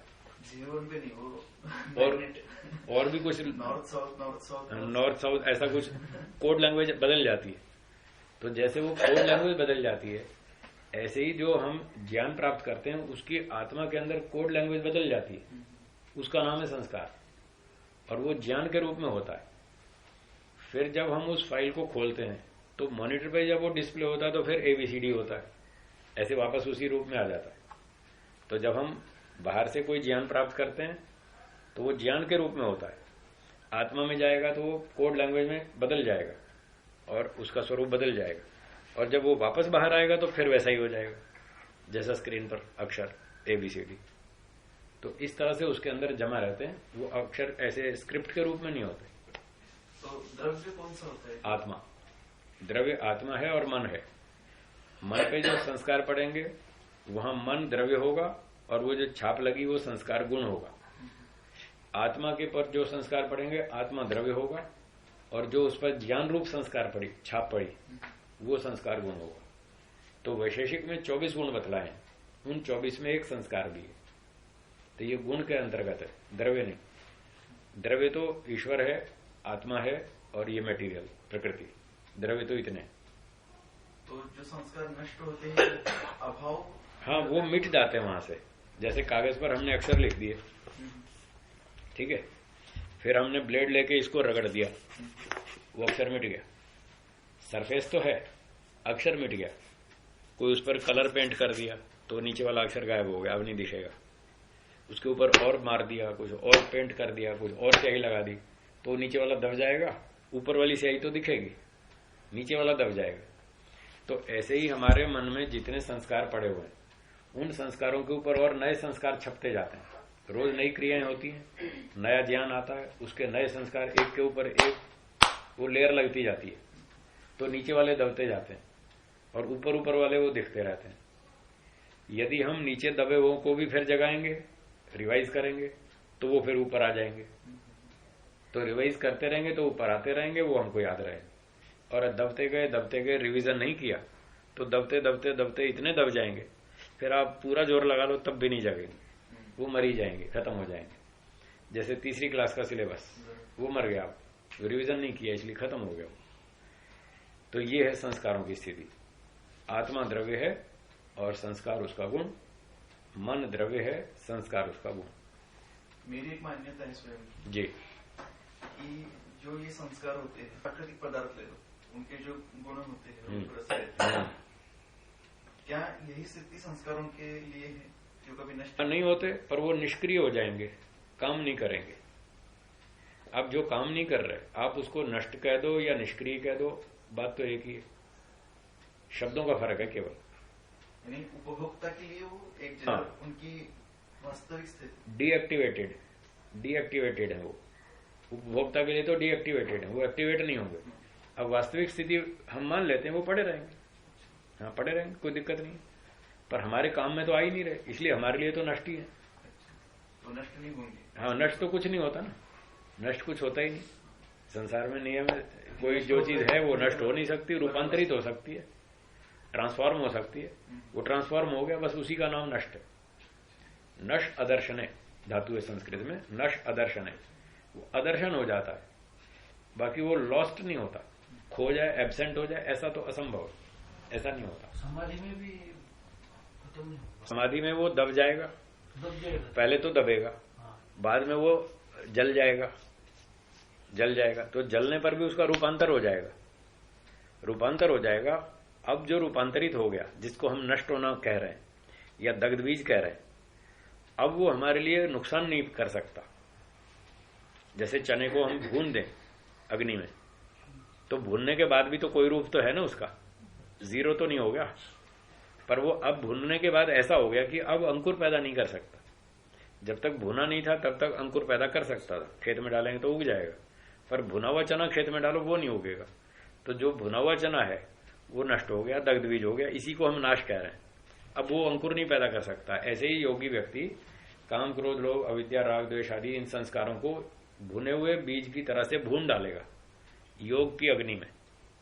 वहां योग की अग्नि, समाधि से जो ईश्वर का ज्ञान मिलेगा वो अग्नि है। उस अग्नि से उन काम, क्रोध, लोभ आदि संस्कारों को वो भून डालेगा, जला देगा। जब वो जल जाएंगे तो वो पुनर्जन्म को उत्पन्न नहीं कर पाएंगे।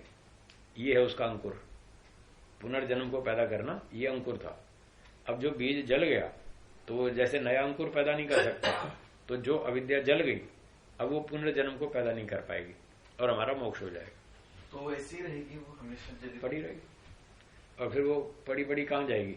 प्रकृति में जाएगी, प्रलय हो जाएगी, चित्त नष्ट हो जाएगा। चित्त में ही तो थी वो, जो कागज अभी ठीक ठाक है, इस पर कुछ अक्षर लिखे हैं, अगर इस कागज को जला दें तो वो अक्षर कहां गए?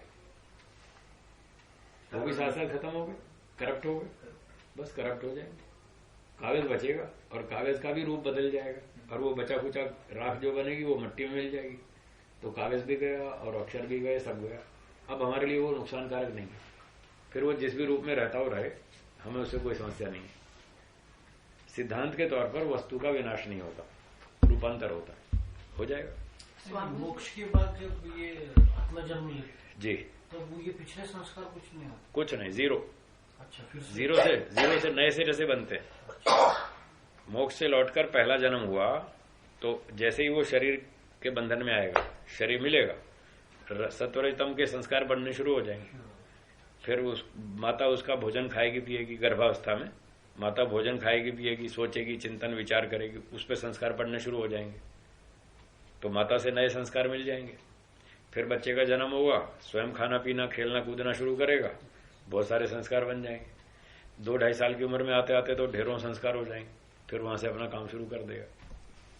जी, तो न्यायदर्शन में सूत्र आता है, आत्मा नित्य है, वो स्तनपान करता है।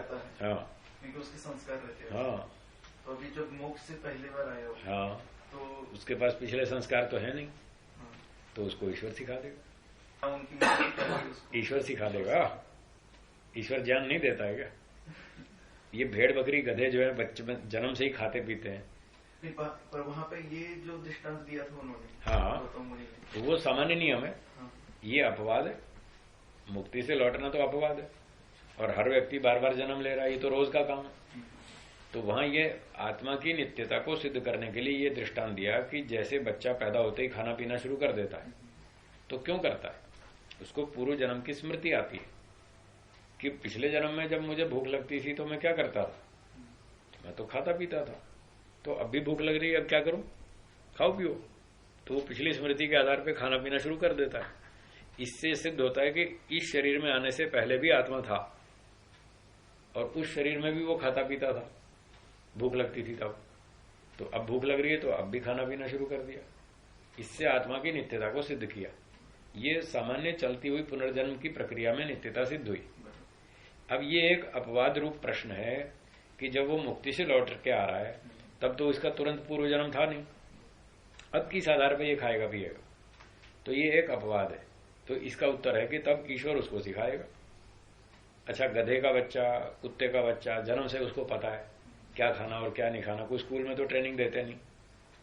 कुत्ते, गधे, भेड़, बकरी, सांप को कोई स्कूल में ट्रेनिंग नहीं देते, तुम्हें ये खाना ये नहीं खाना, और ऐसे रहना ऐसे नहीं रहना, ऐसे चलना ऐसे नहीं चलना, कोई ट्रेनिंग नहीं है। वो जन्म से ही सीख करके आ रहा है। तो वो कहां से सीखा? उसको ईश्वर ने सिखाया ना। मुक्ति से लौटकर पहली बार जो मनुष्य का जन्म हुआ, इस पर आपने प्रश्न उठाया, मैं इससे अगला प्रश्न उठाता हूं। मान लो मुक्ति से पहली बार लौट के आया, पहला जन्म लिया और मनुष्य का मिल गया और वो मनुष्य बनकर जी लिया, फिर उसने मनुष्य बनकर पाप कर डाले और भगवान ने उसको अगले जन्म में कुत्ता बना दिया। अब कुत्ता भी वो पहली बार बन रहा है, तो वो कुत्ता भी जो पहली बार बन रहा है वहां कैसे भौंकेगा? तो पहली बार तो ईश्वर ही उसको संस्कार डालेगा। पहली बार ईश्वर ही उसको संस्कार देगा, भाई तुझे ऐसे कुत्ते बन के ऐसे भौंकना है और ऐसे खाना है, ऐसे सोना है, ऐसे जागना है, ऐसे बोलना है, ऐसे भागना है, ऐसे डरना है, ऐसे सारे काम करने हैं। तो पहली बार ईश्वर उसकी व्यवस्था कर देगा और आगे फिर उसके आधार पर चलता रहेगा। तो जैसे यहां कुत्ता बना करके भी पहली बार ईश्वर ही सिखाएगा, तो मनुष्य बनने पर भी पहली बार ईश्वर सिखाएगा। ये उसका उत्तर होगा। ठीक है, चलें आगे। चलिए, तो 2 उपाय बताए थे चित्तवृत्ति निरोध के। एक तो अभ्यास, दूसरा वैराग्य।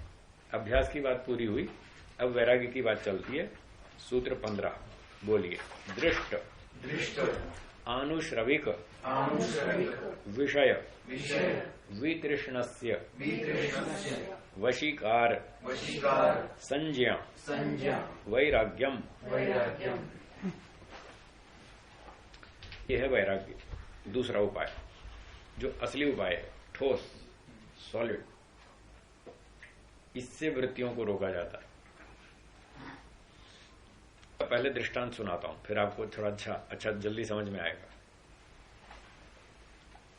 एक टेबल पर एक डिब्बे में कुछ रखा है और डिब्बे के ऊपर लेबल है अग्रवाल स्वीट्स, है अग्रवाल स्वीट्स।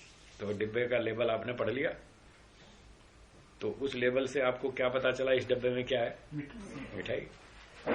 तो मिठाई वाला डिब्बा देखेंगे तो मन में क्या विचार आएगा? खाना चाहिए, अच्छी चीज है, खाना चाहिए, सुख मिलेगा, स्वाद आएगा, बढ़िया लगेगा, आकर्षण होगा, रुचि होगी। तो इसका नाम है राग। जो हमारा उसमें रुचि है, आकर्षण है, हमको सुखदायक दिख रहा है, जो ये दबाव हो रहा है उस ओर, आकर्षण हो रहा है, खिंचाव हो रहा है, इसका नाम है राग। अब वो तब तक राग है जब तक हमें पता नहीं है इस डब्बे में है क्या। जब तक डब्बा खोलेंगे नहीं तब तक हमें तो यही दिखता है कि इसमें मिठाई है और हमारा आकर्षण रहेगा। और उस राग के कारण हमने डब्बा खोला और जैसे ही ढक्कन हटाया तो 4 बिच्छू निकले उस डिब्बे में। क्या निकले? 4 बिच्छू। तो हमने ढक्कन खोलते ही देखा, अरे इसमें तो डब्बे में तो बिच्छू है, फट उसका ढक्कन लगा दिया, बंद रखो इसको ये तो मार डालेगा। अब जब डब्बा खोला तो सत्य का ज्ञान अब हुआ। पहले हम अविद्या में थे, हम समझ रहे थे इसमें मिठाई है, जबकि मिठाई नहीं थी, वो बिच्छू था। अब जब तत्व ज्ञान हो, इसका नाम है तत्व ज्ञान, सत्य ज्ञान हो गया। जो चीज जैसी वैसी हमने समझी, इसका नाम तत्व ज्ञान। और जब डिब्बा बंद था तो तब था मिथ्या ज्ञान, हम समझ रहे थे मिठाई और है इसमें बिच्छू। तो जब तक व्यक्ति को मिथ्या ज्ञान होता है, अविद्या होती है, तो सूत्र में लिखा है अविद्या क्षेत्रम उत्तरेषाम। अविद्या के कारण फिर राग द्वेष पैदा होते हैं। तो उस डिब्बे में हमको मिठाई मानकर अविद्या के कारण हमको राग हो रहा था, और जैसे ही ढक्कन हटाया तो तत्व ज्ञान हो गया, अरे इसमें तो बिच्छू है। अब वो राग टिकेगा वहां? सारा राग समाप्त हो गया ना। तो अब आपको डिब्बे में कोई राग नहीं है, उस डिब्बे से आप दूर भागेंगे, इसका नाम है वैराग्य। अब रुचि खत्म, अब कोई आकर्षण नहीं। जब तक आकर्षण है मतलब उसमें राग है और उसका कारण अविद्या है। हमने उसमें सुख समझ रखा है, जबकि है उसमें दुख। हमने मान लिया सुख, ये अविद्या है। इस अविद्या से ये राग पैदा होता है। और जब सत्य का दर्शन हो जाता है कि इसमें बिच्छू है तो नुकसान करेगा, मार डालेगा, काट खाएगा, परेशान होंगे, चिल्लाते रहेंगे रात भर, नींद नहीं आएगी, 3 दिन तक परेशान हो जाएंगे, तो उससे पूरी विरक्ति हो जाएगी, पूरा वैराग्य हो जाएगा, उससे हम दूर भागेंगे। ये है वैराग्य। समझ में आ गया? तो अब हम जब संध्या में बैठते हैं तो हम क्या सोचते हैं कि बहुत सारे पैसे चाहिए, बिना पैसे के तो जीवन चलेगा कैसे, और अभी कार खरीदनी है, अभी फिर शेवरलेट कार खरीदनी है, फिर थोड़ा सम्मान भी चाहिए, समाज के अंदर थोड़ा ऊंचा पद भी चाहिए, और ये सब चाहिए, और मिठाई भी खानी है, और पार्टी में भी जाना है, फिर एक स्विट्जरलैंड का टूर लगाना है, थोड़ा विदेश की यात्रा भी चाहिए, और देश विदेश की घूम फिर के सैर करेंगे, मजा आएगा, और ऐसे ऐसे बढ़िया चमक दमक वाले कपड़े चाहिए, थोड़ा सोना चांदी भी चाहिए, थोड़ा फ्यूचर के लिए डिपॉजिट भी चाहिए, पैसा जमा रखना है, भविष्य में काम आएगा। जब बूढ़े हो जाएंगे तब थोड़ी कमाएंगे, तब तो बैठे बैठे खाना है, तो वो पैसा कहां से खाएंगे? अभी जमा करेंगे तभी तो खाएंगे। तो हम बैठकर संध्या में ये बातें सोचते हैं, हाँ या ना? क्यों सोचते हैं?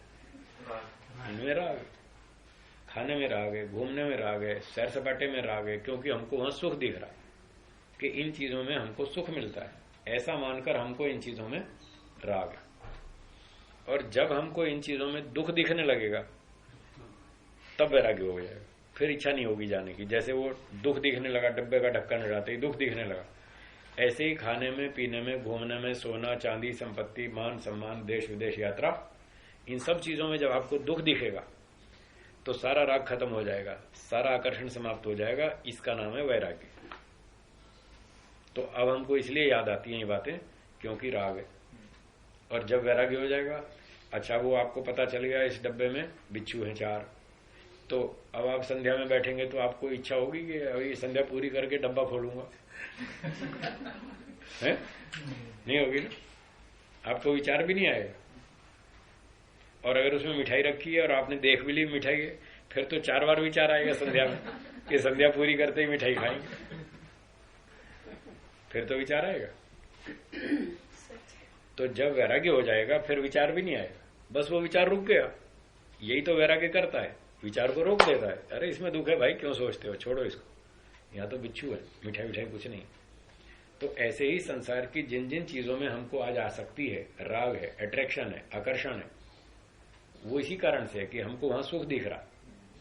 और इसको योगाभ्यास से हमें चिंतन कर करके हजारों बार, लाखों बार चिंतन कर करके दोहराना है और ये दिमाग में बिठाना है, इसमें सुख नहीं है, इसमें दुख, इसमें मिठाई नहीं है, इसमें बिच्छू है। बस ये जब बिच्छू दिखेगा ना, सारा राग खत्म हो जाएगा। आपको समझ में आ गया ना? कल आप पूछ रहे थे ना दृष्टांत देके बताएं, तो ये मैंने दृष्टांत से बताया। जिस चीज में आकर्षण है उसमें राग, उसको खत्म। हाँ जी, लेकिन ये सब भोगने के लिए ही किया है ऐसे बोलते हैं ना लोग, बोलते इसीलिए तो फंसे दुनिया, इसीलिए तो दुनिया फंसी इसमें, राग में। मनुष्य के लिए ही निर्माण किया है ना सब। नहीं, ये मोक्ष प्राप्ति के लिए निर्माण किया है, नहीं, ये सुख लेने के लिए नहीं। साधन सब जो बनाए हैं, सोना चांदी, ये हाँ ठीक बात, घूमने का, ये सब मनुष्य के लिए मनुष्य के लिए बनाया है। मनुष्य के लिए किस उद्देश्य से बनाया है? मोक्ष प्राप्ति के लिए, न कि इन भोगों का सुख लेने के लिए। इसलिए नहीं बनाया। ये सारे साधन है, ये साधन है, इनका साधनों का उपयोग करो। मैंने अभी तो कहा था, कार में बैठो, ट्रेन में बैठो, हवाई जहाज में बैठो, एसी का उपयोग करो, बढ़िया खीर, दूध, मलाई, घी, मक्खन, मलाई खाओ, कौन मना कर रहा है? सुख नहीं लेना, साधन समझ के। मोक्ष प्राप्ति के लिए मिठाई, मलाई खाओ, मिठाई खाओ, कोई मना नहीं है। मैं पंजाब में जाता हूँ एक परिवार में, लेकिन तृष्णा नहीं मिटती। तो बस वही तो समस्या है, वही तो समस्या है, और चाहिए। हाँ वही तो समस्या है। इसीलिए तो हम छूट नहीं पाते। पंजाब में एक परिवार में जाता हूँ मैं, वो माता जी मुझे जब भी जाता हूँ मलाई खिलाती हूँ, हर बार मलाई खिलाती। वो खुद भी खाती है, मुझे भी खिलाती है। तो वो खिलाती है तो मैं खा लेता हूँ, मांगता नहीं कभी भी किसी से। पूरे देश में कभी नहीं मांगता भाई मुझे मक्खन खिलाओ, कोई मिठाई खिलाओ, कोई मलाई खिलाओ। जो खिला देते हैं खा लेते, जीवन रक्षा के लिए खाते हैं। जो मिल गया सो ठीक है। और सादा भोजन खाते हैं, मैंने कल बताया, एक दाल, एक सब्जी, एक रोटी, बस सादा भोजन चाहिए, वही अच्छा है स्वास्थ्य के लिए। तो इस तरह से हम वस्तुओं का उपयोग करें, उसमें कोई आपत्ति नहीं है। पर सुख के लिए करेंगे तो फिर दोष आएगा, फिर राग बनेगा, और वो राग आपको संध्या नहीं करने देगा। फिर वो विचार उठेगा, शॉपिंग के लिए मॉल में जाना है, वहां जाना है, ब्यूटी पार्लर जाना है, फलाने में जाना है, ये करना, वो करना, फिर वो ध्यान वन सब खत्म हो जाएगा। तो इन वृत्तियों को रोकने का ये दूसरा मजबूत सॉलिड उपाय वैराग्य, इसको हमें अपनाना चाहिए। अब सूत्रकार देखिए, सूत्र के शब्द हैं दृष्ट, आनुश्रविक, विषय। इसमें तीसरा शब्द है विषय। इस तीसरे शब्द को पहले दोनों शब्दों के साथ बारी बारी से जोड़ेंगे, क्योंकि यहां भी द्वंद्व समास है। दृष्ट विषय, आनुश्रविक विषय, ऐसे विषय शब्द को दोनों के साथ जोड़ेंगे। तो कहते हैं दृष्ट और आनुश्रविक विषयों में वितृष्णस्य, तृष्णा का अर्थ है इच्छा, तृष्णा इच्छा, वितृष्णस्य, वि का अर्थ है विपरीत, विगता, जिस व्यक्ति की इच्छा समाप्त हो गई। दृष्ट विषय में भी इच्छा नहीं रही, आनुश्रविक विषय में भी इच्छा नहीं रही, वो है वितृष्णस्य। अब ये दृष्ट विषय क्या है ये सुनिए। दृष्ट का अर्थ है जो हमने देख लिया, ठीक है, ये तो सरल शब्द है, दृष्ट, जिसको देख लिया। तो दर्शन शास्त्र में बताया था, दर्शन देखना, इसका अर्थ है अनुभव करना, खाना पीना, भोगना, अनुभूति करना, प्रत्यक्ष करना, साक्षात्कार करना, ये सारा दर्शन शब्द का अर्थ है। तो दृष्ट का अर्थ है जो हमने खा लिया, पी लिया, भोग लिया, देख लिया, जिसका अनुभव कर लिया, वो है दृष्ट विषय। तो बचपन से लेके अब तक आपने घी, दूध, मलाई, मक्खन, मिठाई खाया पिया, देश विदेश की यात्राएं की, खाया पिया, देश भर में घूमे फिरे, देखा सुना, ये सारा दृष्ट विषय। और इन चीजों का सुख भी ले लिया। जब सुख ले लिया तो उसमें तृष्णा हो गई, वही राग हुआ, इच्छा हो गई कि हमें फिर वो सुख लेना है। ठीक, तो दृष्ट विषयों में हमारी सुख प्राप्ति की इच्छा बनी हुई है। दूसरे हैं आनुश्रविक विषय। आनुश्रविक वो हैं जो सुने हैं, अब तक देखने भोगने को नहीं मिले, आप महाराष्ट्र के सीएम बन चुके क्या? नहीं बने, पर सुना तो है। सुना। हाँ, कि सीएम बनने पर खूब मजा आता है, बड़ा सुख मिलता है, लोग आगे पीछे घूमते हैं, सब सैल्यूट मारते हैं, और वो Z+ सुरक्षा होती है, और ऐसे ऐसे बड़े बड़े गार्ड्स होते हैं, सिक्योरिटी गार्ड्स होते हैं, और ये बहुत नौकर चाकर, सुविधाएं, धन संपत्ति और ये सम्मान खूब मिलता है। तो उसका भी सुख यदि कभी मिल जाए तो लेके देखेंगे, ऐसा व्यक्ति सोचता है। तो ये उसने जो सुख अभी सुना है, भोगा नहीं, उसका नाम है अनुश्रविक विषय। उस विषय में भी सुख लेने की इच्छा बनी रहती है कि कभी तुक्का लग गया तो हम उसका भी मजा ले लेंगे। ऐसे कोई हमको वो मेयर बना देगा, नगरपति बना देगा तो उसका भी सुख ले लेंगे, या ऐसे ऐसी कल्पनाएं करता रहता है व्यक्ति, मुझे इसी तरह का सुख मिले। वो है अनुश्रविक विषय, जिसका सुख अभी तक भोगने को मिला नहीं, पर मन में बना हुआ है। तो दोनों प्रकार के विषयों में व्यक्ति को इच्छा बनी रहती है, इन दोनों का सुख लो, दृष्ट विषय का भी, अनुश्रविक का भी। यहां तक ठीक समझ में आ गया? तो ये तो सामान्य स्थिति है, हर व्यक्ति के मन में रहती है कि इस चीज का सुख मिल जाए तो अच्छा है, न्याय से मिले तो ठीक है, नहीं तो हेरा फेरी से, नहीं तो वैसे मिले जैसे मिले वैसे ही सही, कैसे भी मिलना चाहिए, बस उसको सुख चाहिए, जैसे तैसे मिले।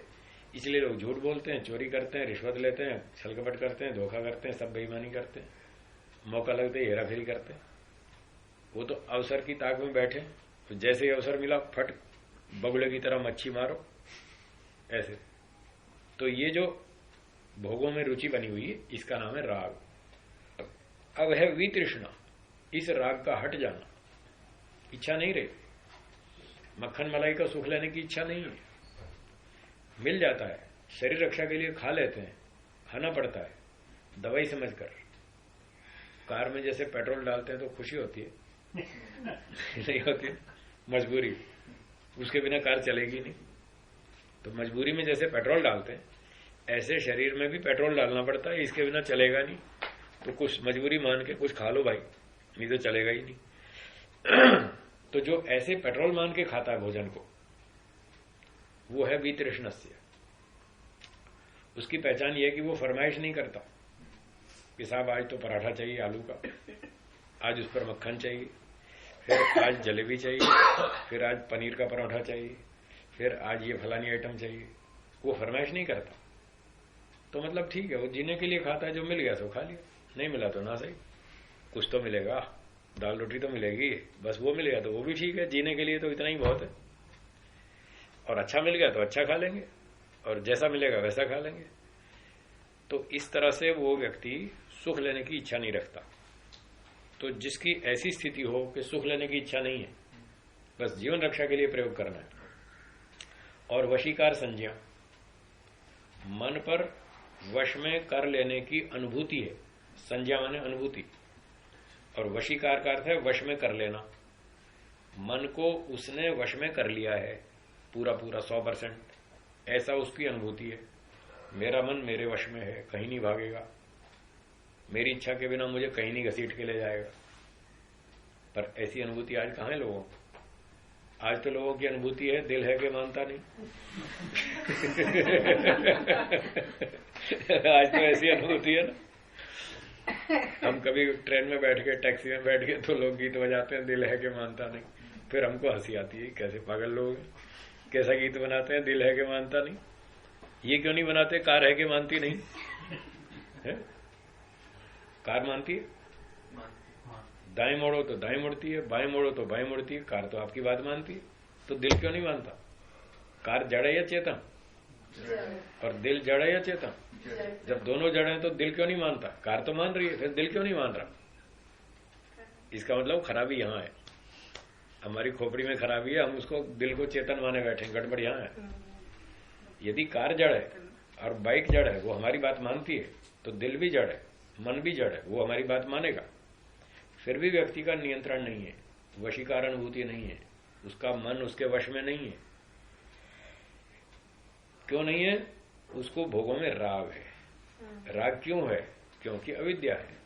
तो अविद्या के कारण व्यक्ति ये महसूस कर रहा है कि मेरा मन मेरे वश में नहीं। और जिसमें अविद्या नहीं है वो पूरा कंट्रोल रखता है, जैसे आप कार को कंट्रोल रखते हैं, वो पूरा मन पर नियंत्रण रखता है और ये महसूस करता है मेरा मन मेरे कंट्रोल में। तो जिसको ये 100% कंट्रोल हो जाता है उसका नाम है वैराग्य। और अगर 20% कंट्रोल है मन पर तो 20% वैराग्य, 30% नियंत्रण है तो 30% वैराग्य, जितना नियंत्रण है उतना वैराग्य। ये धीरे धीरे प्रतिशत के हिसाब से बढ़ता जाएगा। 1%, 2%, 5%, 10%, धीरे धीरे प्रतिशत बढ़ता जाएगा। जितना जितना तत्व ज्ञान होगा उतना उतना वैराग्य होगा, क्योंकि तत्व ज्ञान कारण है, वैराग्य उसका कार्य है। जैसे उधर अविद्या कारण है और राग उसका कार्य है, तो अविद्या बढ़ेगी राग बढ़ेगा, अविद्या घटेगी राग घटेगा। तत्व ज्ञान बढ़ेगा वैराग्य बढ़ेगा, तत्व ज्ञान घटेगा वैराग्य घटेगा। तो ये घटना बढ़ना चलता रहता है, इसी का नाम अभ्यास है। तो चेक करो, अपने अंदर परीक्षण करो, हमारी अविद्या बढ़ रही है या घट रही है, राग बढ़ रहा है या घट रहा है, तत्व ज्ञान बढ़ रहा है या घट रहा है, वैराग्य बढ़ रहा है या घट रहा है। ये परीक्षण करो और सावधान, सावधानी हटी और दुर्घटना घटी। सावधानी से चलना। तो पूरा चेक करते रहिए और सारा दिन इस अविद्या से लड़ना है। अविद्या से लड़ाई करनी है कि अगर मुझे संसार के भोगों में सुख दिख रहा है तो समझ लो मैं अविद्या में हूं, मेरी बुद्धि ठीक नहीं चल रही है, गलती सारी मेरी है, बुद्धि का कोई दोष नहीं है। कभी आप बुद्धि को दोष दें, कोई मन को दोष देता है, कोई बुद्धि को दोष देता है, कहता साहब मैं क्या करूं मेरी बुद्धि बिगड़ गई। फिर कहता साहब ये मन बहुत खराब है, बड़ा चंचल है, ये मानता नहीं, अपने दोष को बचा लेगा और सारा दोष मन बुद्धि पे डाल देगा। ये अन्याय है। दोष न मन का है न बुद्धि का है, दोष तो आत्मा का है, आत्मा चेतन है। एक व्यक्ति ने पिस्तौल उठाई और 4 आदमी मार दिए, कहने लगे साहब ये मेरी पिस्तौल बहुत खराब है, 4 आदमी मार डाले इसने। तो लोग क्या कहेंगे, पागल है ये, मेंटल पेशेंट है, इसको हॉस्पिटल में ले जाओ। तुम्हारी पिस्तौल खराब है, पिस्तौल मारती है क्या गोली? पिस्तौल तो मशीन है, उसका क्या दोष है?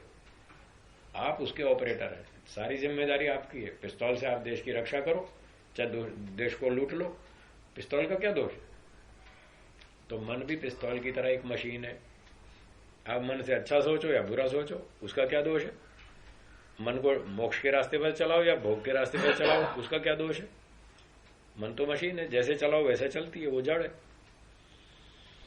तो जैसे कार जड़ है, बाइक जड़ है, ऐसे ही मन भी जड़ है, ऐसे ही बुद्धि भी जड़ है। बुद्धि के मन के ऑपरेटर हम हैं, जैसे कार और बाइक के ऑपरेटर हम संचालक है। सारी जिम्मेदारी हमारी है। अच्छा चलाओ तो भी हमारी, खराब चलाओ तो भी हमारी। ये है तत्व ज्ञान। इस तरह से जब हम सोचेंगे तो हमारी अविद्या दूर होती जाएगी और तत्व ज्ञान होता जाएगा। फिर जितना जितना तत्व ज्ञान बढ़ेगा कि संसार में दुख है, कितना ही भोगो, इच्छाएं और बढ़ेंगी, हाँ या ना? बस तो इच्छाएं बढ़ती जाएंगी, ये हमको समझ में आ रहा है। और जितनी जितनी इच्छाएं बढ़ेंगी, क्या सारी इच्छाएं पूरी हो जाएंगी? नहीं होंगी। जो इच्छाएं पूरी नहीं होंगी वो सुख देंगी या दुख? तो क्या हम दुख भोगना चाहते हैं? नहीं। तो क्या करना चाहिए? इच्छाओं को कम करो। बस इसका नाम बुद्धिमत्ता है, इसका नाम तत्व ज्ञान। इच्छाओं को कम करो, सुख लेने की इच्छा और कम करो और कम करो, धीरे धीरे कम करते करते 0 पे ले आओ। सुख नहीं लेना है, जीवन रक्षा के लिए प्रयोग करना है। ऐसे करते जाएंगे तो हमारा तत्व ज्ञान बढ़ता जाएगा, ये धीरे धीरे बढ़ेगा। और जितना जितना तत्व ज्ञान बढ़ेगा उतना उतना वैराग्य बढ़ेगा, जितना जितना वैराग्य बढ़ेगा उतना उतना वृत्ति निरोध होगा। अभ्यास वैराग्याभ्याम तन निरोध। स्वामी जी, दुख में भी वैराग्य होता है और इच्छाएं भी नहीं होती। हाँ, वो दुख में ऐसा होता है। हाँ। दुख में हमारी बुद्धि ठीक चलती, इच्छा भी नहीं होती। दुख में बुद्धि ठीक चलती है, तभी हम कहते हैं नहीं नहीं ये संसार बेकार, नहीं चाहिए। एक आदमी को 104 डिग्री का बुखार होता है, 104 डिग्री के बुखार में उसकी मिठाई खाने की इच्छा होती है, कहते ले जाओ, बेकार है, ये नहीं चाहिए, उठाओ यहाँ से, ये फालतू परेशान कर रही है, उठाओ यहाँ से। उसको कुछ भी अच्छा नहीं लगता घर में, कितनी भी बढ़िया चीजें हों, खिलौने हों, टेलीविजन हो, संगीत के वाद्य यंत्र हों, नाच गाना हो, कुछ भी हो, मन बुद्धि ठीक नहीं है, स्वास्थ्य ठीक नहीं है, बुखार है, खांसी जुकाम चल रहा है, थकान हो रही है, नींद आ रही है, उठाओ यहां से, कुछ नहीं चाहिए, तो उस समय उसको दुख दिखता है। दुख में इसलिए कह रहा हूं उस समय बुद्धि ठीक चलती है। संसार में दुख है और उस समय दिखता है, और जैसे ही स्वास्थ्य ठीक हो जाएगा फिर बुद्धि उल्टी हो जाएगी, फिर सुख दिखने लगेगा, डबल भोगेगा। तो इसलिए शास्त्र क्या बोलता है कि जानबूझकर संसार में दुख देखो। स्वस्थ रहते हुए भी बीमारी की हालत में तो दिखता ही है, पर बीमारी न हो, शरीर स्वस्थ हो, तब भी आप जानबूझकर बुद्धि से देखो इसमें दुख है। परिणाम दुख, ताप दुख, संस्कार दुख, गुण वृत्ति विरोध, 4 दुख देखो तो आपकी बुद्धि ठीक चलेगी, आपको समझ में आएगा। दुखमेव सर्वम विवेकिना। बुद्धिमान की दृष्टि में सब जगह दुख ही दुख है। यहां डब्बे का ढक्कन खोलोगे मिठाई नहीं मिलेगी, बिच्छू मिलेगा, ऐसे याद रखो। बस फिर बुद्धि ठीक चलेगी और हमको वैराग्य होगा। ये है वैराग्य, जो वृत्ति रोकने का असली उपाय। ठीक है, 2-3 लाइनें पढ़ दें भाष्य। चलिए पढ़िए। स्त्रियों अन्नपानम ऐश्वर्यम इति दृष्ट विषय वितृष्णस्य। दृष्ट विषयों के कुछ उदाहरण दिए। पुरुषों के लिए स्त्री और स्त्रियों के लिए पुरुष, दोनों को एक दूसरे में सुख दिखता है, हाँ या ना? तो क्योंकि भाष्यकार लेखक पुरुष है इसलिए वो स्त्री का उदाहरण देता। अगर कोई स्त्री लेखिका होती तो वो पुरुष लिख देती। ठीक है, तो पुरुषों की दृष्टि में स्त्रियां सुखदायक हैं, पुरुष ऐसा मानते हैं, और स्त्रियों की दृष्टि में पुरुष सुखदायक हैं, वो ऐसा मानती है। तो क्योंकि ये हमारा दृष्ट विषय है, इसको हमने सुख ले रखा है, देख रखा है, इसलिए दृष्ट विषय का उदाहरण दिया। तो स्त्री पुरुष आपस में एक दूसरे के लिए दृष्ट विषय हैं। फिर अन्नपानम, खाना पीना, मिठाई, फल, दूध, मक्खन, मलाई, ये भी जो भी, ये इसमें हमको सुख मिलता है, इसका सुख भोग रखा है, ये दृष्ट विषय हो गया। ऐश्वर्यम, सोना चांदी रुपया पैसा मकान मोटर गाड़ी, इसका सुख ले रखा है। तो ये हैं दृष्ट विषयों के उदाहरण। इन दृष्ट विषयों में जो जो सुख ले रखा है उसके कारण हमारी इनमें इच्छा बनी हुई है कि और भी भविष्य में ऐसा सुख मिलना चाहिए। इसका नाम है राग, इच्छा। तो कहते हैं इन दृष्ट विषयों में वितृष्णस्य, जिसकी तृष्णा हट गई, स्त्री का सुख नहीं चाहिए, अन्नपान का सुख नहीं चाहिए, ऐश्वर्य का सुख नहीं चाहिए, संपत्ति का सुख नहीं चाहिए, बस जीने के लिए सुविधा चाहिए। जीने के लिए रोटी खाना है, दाल सब्जी मलाई मिठाई खानी है, और जीने के लिए 2 रुपया रखना है, भविष्य में काम आ जाएगा, बीमारी आई तो चिकित्सा करा लेंगे, बस इतना रखना है। ऐसी स्थिति वाला जो व्यक्ति है वो है वितृष्णस्य। साधन तो उसको भी चाहिए, बस रक्षा के लिए। अब दूसरे उदाहरण देते हैं अनुश्रविक के। बोलिए। स्वर्ग, वैदेह्य, प्रकृति लयत्व, प्राप्तौ, अनुश्रविक विषये वितृष्णस्य। अब ये अनुश्रविक विषय के उदाहरण दिए। स्वर्ग हमने सुना है, स्वर्ग कामो यजेत, स्वर्ग की कामना जो व्यक्ति करता है वो यज्ञ करे, उसको अगले जन्म में स्वर्ग मिलेगा। कोई आसमान में नहीं है स्वर्ग, यहीं पर ही है, धरती पर ही है। अच्छे माता पिता, अच्छा परिवार, बुद्धिमान, पढ़े लिखे, धार्मिक, ईमानदार, देशभक्त, ईश्वर भक्त, ऐसे माता पिता, ऐसा बढ़िया खाना पीना परिवार अच्छा मिले, संपन्न, ये है स्वर्ग। तो हमने सुना है कि स्वर्ग होता है और यज्ञ करो तो स्वर्ग मिलता है, ऐसा सुन रखा है। तो इस कारण हमारी स्वर्ग में रुचि है। कई लोगों से हम पूछते हैं क्यों भाई आप मोक्ष में जाएंगे या क्या करेंगे? बोले साहब मोक्ष तो अभी समझ में नहीं आया, हम तो अगला जन्म लेंगे। अच्छा, अगला जन्म कैसा चाहिए आपको?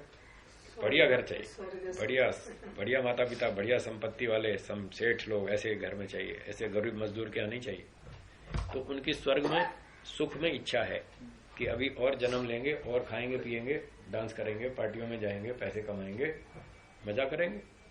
तो ये हो गया स्वर्ग में रुचि, इच्छा, ये अनुश्रविक विषय है। फिर वैदेह्य, प्रकृति लयत्व, ये योग की ऊंची अवस्थाएं हैं। विदेह, प्रकृति लयत्व, ये 2 अवस्थाएं ऊंची हैं योगियों की, आगे आएगा सूत्र में। तो एक व्यक्ति सोचता है कि मैं सुनता हूं कि प्राचीन काल में बड़े बड़े योगी थे, पतंजलि महाराज जैसे, व्यास जी जैसे, जैमिनी जैसे, कपिल मुनि जैसे, गौतम मुनि जैसे, कणाद मुनि जैसे, बड़ी उनकी प्रसिद्धि थी, बड़ा उनका सम्मान था, कितने लोग सेवा करते थे, आगे पीछे घूमते थे, बड़ा आदर करते थे, खिलाते पिलाते थे। तो मैं भी ऐसा बनूंगा, मेरे आगे पीछे भी लोग घूमने चाहिए, बाबा रामदेव की तरह, जैसे उसके आगे पीछे घूमते, मेरे आगे पीछे भी घूमने चाहिए। मेरे पास भी कोई 10-20 सिक्योरिटी गार्ड होने चाहिए, ब्लैक कैट कमांडोज, ऐसे ऐसे। तो ये अनुश्रविक विषय की इच्छा है कि मुझे भी इतना सम्मान मिले, इतना सुख मिले, इतना धन मिले, इतनी संपत्ति मिले, वो अनुश्रविक विषय है। तो इन स्थितियों की प्राप्ति में अनुश्रविक विषय में वितृष्णा से जिसकी इच्छा हट गई, नहीं जाना टीवी में, वहां टीवी स्टार नहीं बनना है कि लोग मेरे आगे पीछे घूमे, नहीं चाहिए, उसमें सुख नहीं है, उसमें दुख है, परिणाम दुख, ताप दुख, संस्कार दुख, सब जगह हमको दुख दिखता है, नहीं चाहिए।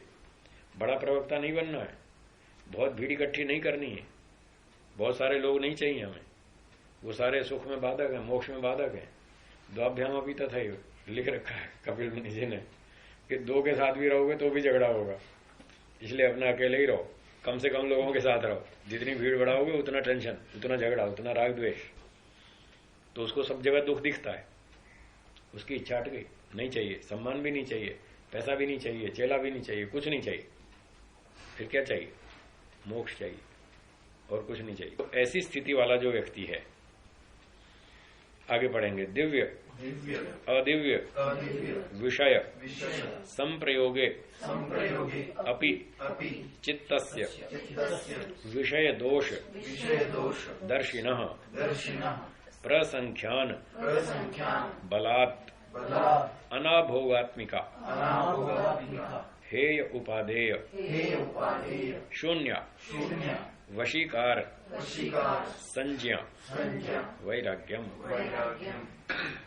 तो कहते हैं दिव्य अदिव्य विषय संप्रयोगे अपि। दिव्य मतलब अच्छी अच्छी क्वालिटी के, ऊंचे ऊंचे मक्खन, मलाई, मिठाई, परोठा, कढ़ी, चावल, राजमा, ये वो बढ़िया बढ़िया आइटम मिल जाए। अथवा अदिव्य, अथवा सामान्य मूंग की दाल और सादी रोटी मिल गई, पापड़ रख दिया किसी ने, एक अचार रख दिया, लो जी खा लो।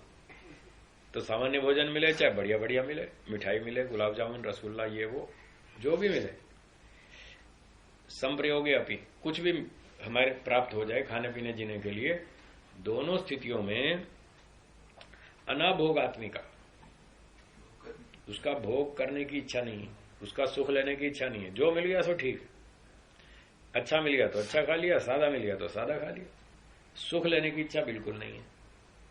हे उपादेय शून्य, हे मतलब उसको घटिया मानना, क्या ये कोई भोजन रखा है, सूखे पापड़ रख दिए, आम का अचार रख दिया और एक मूंग की दाल बना दी, 2 फुलके बना दी, ये कोई भोजन है?